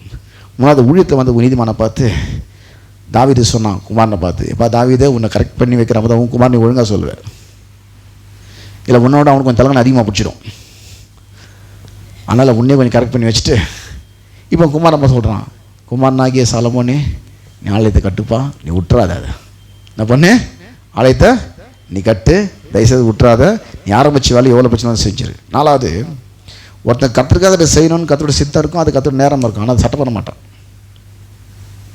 கத்திரிக்காய் கொடுக்கக்கூடிய நேரம் இருக்கும், கொடுக்கறதுக்கு அவன்கிட்ட பணமாக இருக்கும், அதை தேவனோட சித்தமாக இருக்கும், ஆனால் கொடுக்க மாட்டான். கத்திரிக்காய் அந்த ஏரியாவுக்கு போகிறதுக்கு கத்தோட நேரமாக இருக்கும், கத்திர சித்தமாக இருக்கும், ஆனால் அவன் போக மாட்டான். கத்திர ஊழியத்தை ஸ்டார்ட் பண்ணுறதுக்கு கத்திர நேரமாக இருக்கும், கத்திர சித்தம், ஆனால் அதை செய்ய மாட்டான். அப்படியாப்பட்ட நீதிமானை பார்த்து ஒன்று சொல்ல, என்ன சொல்கிறேன்னா, எஸ்தர் 4:12 இந்த காலத்திலே மௌனமாயிருந்தால் யூதருக்கு சகாயம் ரட்சிப்பும் வேறொரு இடத்திலிருந்து எழுப்பும், அப்போது நீயும் உன் தகவல் குடும்பத்தாரும் அழிவீர்கள். நீ இப்படிப்பட்ட காலத்துக்கு உதவியாக இருக்கும்படி உனக்கு ராஜ்யமேன்மை கிடைத்திருக்கலாமே, யாருக்கு தெரியும் என்று சொல்ல சொன்னான். நல்ல லெவலில் வந்து நீதிமான சில நேரத்தில் ஊழியத்தை சப்போர்ட் பண்ண மாட்டான், நல்ல ஸ்தானத்தில் வந்துடும், ஊழியக்காரனை சட்டை பண்ண மாட்டான், அப்போ தான் சபைக்கு ஒழுங்காக வரமாட்டான். அவங்க தேவைப்பட மட்டும் கத்திர வந்து தேடுவான். கொஞ்சம் லைஃப்பில் நல்லா வந்துட்டான்னா கத்திர தேடவே மாட்டான். ஏன் பார்த்து தேடலன்னு கேட்டால் வேறு சபைக்கு போயிடுவான். சரி அங்கே பேர் ஊர் போயிட்டேன்னு கேட்டால் அப்போ தான் அவனுக்கு யோசனை வரும், ஐயோ என்ன பண்ணுறது தெரியல அப்படின்னு. அப்போ அவனை பார்த்து என்ன சொல்ல தெரியுமா, நீ இந்த காலத்திலே மௌனமாக இருந்தாலும் இப்போ நீ அமைதியாக இருந்தனாக்கா நீ கொடுத்து தான் அந்த ஊழியம் நடக்கணும்னு தலையெழுத்து கிடையாது. இதுக்கு கர்த்தர் எங்கே வேணாலும் யாரை வச்சு நான் பண்ணிவிடுவார். ஆனால் இதனால் உனக்கு வர வேண்டிய நன்மை உனக்கு வராமல் போயிடும். இதனால் இந்த காலத்தில் நீ மௌனமாக இருந்தால் யூதருக்கு சகாய ரட்சிப்பும் வேறொரு இடத்துலேருந்து எழும்பும். உனக்கு இது ராஜ்யம் இதெல்லாம் கூட கிடச்சிக்கலாம் இல்லையா. முதலாய் பார்த்து சொன்னான் எஸ்தரை பார்த்து, இந்த டைமில் நீ மௌனமாக இருக்கக்கூடாது. உன் ஸ்தானத்தை யூஸ் பண்ணி ஊழியத்துக்கு உதவி செய். உன் ஸ்தானத்தை பயன்படுத்தி ஊழியக்காரனை சப்போர்ட் பண்ணு. உன் ஸ்தானத்தை யூஸ் பண்ணி சபையை பராமரி. உன் ஸ்தானத்தை யூஸ் பண்ணி உன் ஏழை ஆத்மாதாயம் பண்ணு. இந்த ஸ்தானத்தை யூஸ் பண்ணி உன் வீட்டில் ஜபக்கூட்டம் வை. உன் சொந்த பாரில் கூட அந்த உட்கார வை, சுவிசேஷம் கேட்கட்டும். இதெல்லாம் நீதிமானம் பார்த்து சொல்ல வேண்டிய நன்மைகள். இப்போ 3 பாயிண்ட்டை சொன்னோம். அந்த 3 பாயிண்ட் நான் ஞாபகப்படுத்தி முடிச்சிடுறேன். வாக்குத்தத்தை நான் சொல்லி முடிச்சிடுறேன். என்ன வாக்குத்தனா, நீதிமொழிகள் 13:21 பாவிகளை தீவினை தொடரும், நீதிமான்களுக்கு நன்மை பலனாகும். யார் பாவிகள்? இயேசுவை ஏற்றுக்கொள்ளாதவர்கள் பாவிகள். ஒருவேளை இயேசுவை இன்றைக்கு ஏற்றுக்கொள்ளாதனால் அவர்கள் நீதிமன்றாக மாறிவிடுகிறார்கள். மாறிட்டா எல்லா நன்மையும் வந்துடும். இவங்க நீதி செஞ்சு நீதி நன்மை வரல, தேவன் சிலுவையில் பாவமானதும் நன்மை வருது. அப்போ என்ன பண்ணுவோம்? அவங்க இந்த காரியத்தெல்லாம் சொல்லணும். என்ன காரியத்தை சொல்லணும்? அவங்க இப்போ சொன்ன காரியத்தெல்லாம் சொல்லணும். ஒன்றா சொல்லிடுறேன். ஃபஸ்ட்டு மனம் திரும்பி வசனத்தை கேட்கணும். மனம் திரும்பி வசனத்தை கேட்கணும். அப்படி கேட்டதுக்கப்புறம் என்ன பண்ணணும்? ரெண்டாவது, அப்படி கேட்டு கதிர சித்தத்தை செய்யும்போது உங்களுக்கு ஆப்போசிட் பார்ட்டி வந்தாலும் பிரச்சனை வந்தாலும் கூட இருக்கிற நம்பிக்கை துரோகம் பண்ணாலும் அதை பொருட்படுத்தாமல் நீ தேவ சித்தத்தில் உறுதியாக நெல். அவன் வெட்டின குழியில் அவன் விழுவான், உனக்கு அது நன்மையாக மாறும். அது நன்மையா? மூணாவது, உன்ன மாதிரி தேவ சித்தத்தில் இருப்பான் சிலர், அவனுக்கு பல பிரச்சனைகள் இருக்கும். நீதிமான்கள் அவங்கள பார்த்து நீ சொல்ல வேண்டிய வார்த்தைகள் இருக்குது. என்ன பண்ணோம்? அவனுக்கு பார்த்து சொல்ல வேண்டிய இந்த 3 பாயிண்ட் இப்போ சொன்ன பற்றியா, நன்மை உண்டாகும் சொல்லும். யார் என்ன செஞ்சிருந்தாலும் நீ நீதிமான், தேவனுடைய பிள்ளை, இது நன்மை தான் உண்டாகும், நீ சோர்ந்து போகாது. இந்த காரியத்தை சொல்லும் போது இந்த வாக்குத்தத்தை நடக்கும். என்ன வாக்குத்தத்தினாக்கா, இதை தான் கிளைம் பண்ணுறது. நாம் ஒன்று பிறந்தாலும் வாக்குத்தம் நடக்கல. நீங்கள் பிறந்தால பேங்க்கில் பணம் கொடுத்துட்டு போகிறது இல்லை. யாரோ ஒருத்தர் டெபாசிட் பண்ணியிருந்தாலும் விட்ரால் பண்ணுறீங்க. நீங்கள் விட்ரால் பண்ணல, கையில் பணம் வராது. டெபாசிட் அவர் பண்ணிட்டாரு, வித்ட்ரால் ஃபார்ம் எடுத்துன்னு பேங்க்குக்கு போகணும்னு சொல்கிறோம். நீ உழைச்சது கிடையாது, சிலுவையில் அவர் உழைச்சி போட்டுட்டாரு. வித்ட்ரால் ஃபார்ம் எடுத்துன்னு போன்றோம், ஏடிஎம் கார்டு எடுத்துன்னு போ வந்துடும். அப்படி இல்லை கூகுள் பேவாது யூஸ் பண்ணுன்னு சொல்கிறோம். அது வேலை செய்யலாம் சில நேரத்தில். எதையோ ஒன்று சொல்லிடுறேன் உனக்கு. அதுக்கெல்லாம் இது செஞ்சால் வரம் கிடையாது, அது போட்டனால தான் வருது. எங்கே யாரோ ஒருத்தர் டெபாசிட் பண்ணால் தான் உன்னால் எடுக்க முடியுது. நீயே உழைச்சி டெபாசிட் பண்ணிங்கன்னு சொல்ல, உனக்கான கிரயம் சிலுவையில் கொடுக்கப்பட்டு விட்டது. நாசவதன கிரயம், உனக்கு நன்மை வருவதற்கான கிரயம். பாவிகளை தீவினை தொடரும், நீதிமான்களுக்கோ நன்மை பலனாக வரும். சொல்லுங்க, எனக்கு நன்மை பலனாக வரும். எதன் பலனாக? இயேசு சிலுவையில் எனக்காக பாவமானாரே, அதனால் நீதிமான் ஆயிட்டனே. அவர் பாவமானது நிமித்தமாக அதன் பலனாக எனக்கு நன்மை வரும். இந்த 3 காரியத்தை செஞ்சு நம்ம அதை கிளைம் பண்ண முடியும்.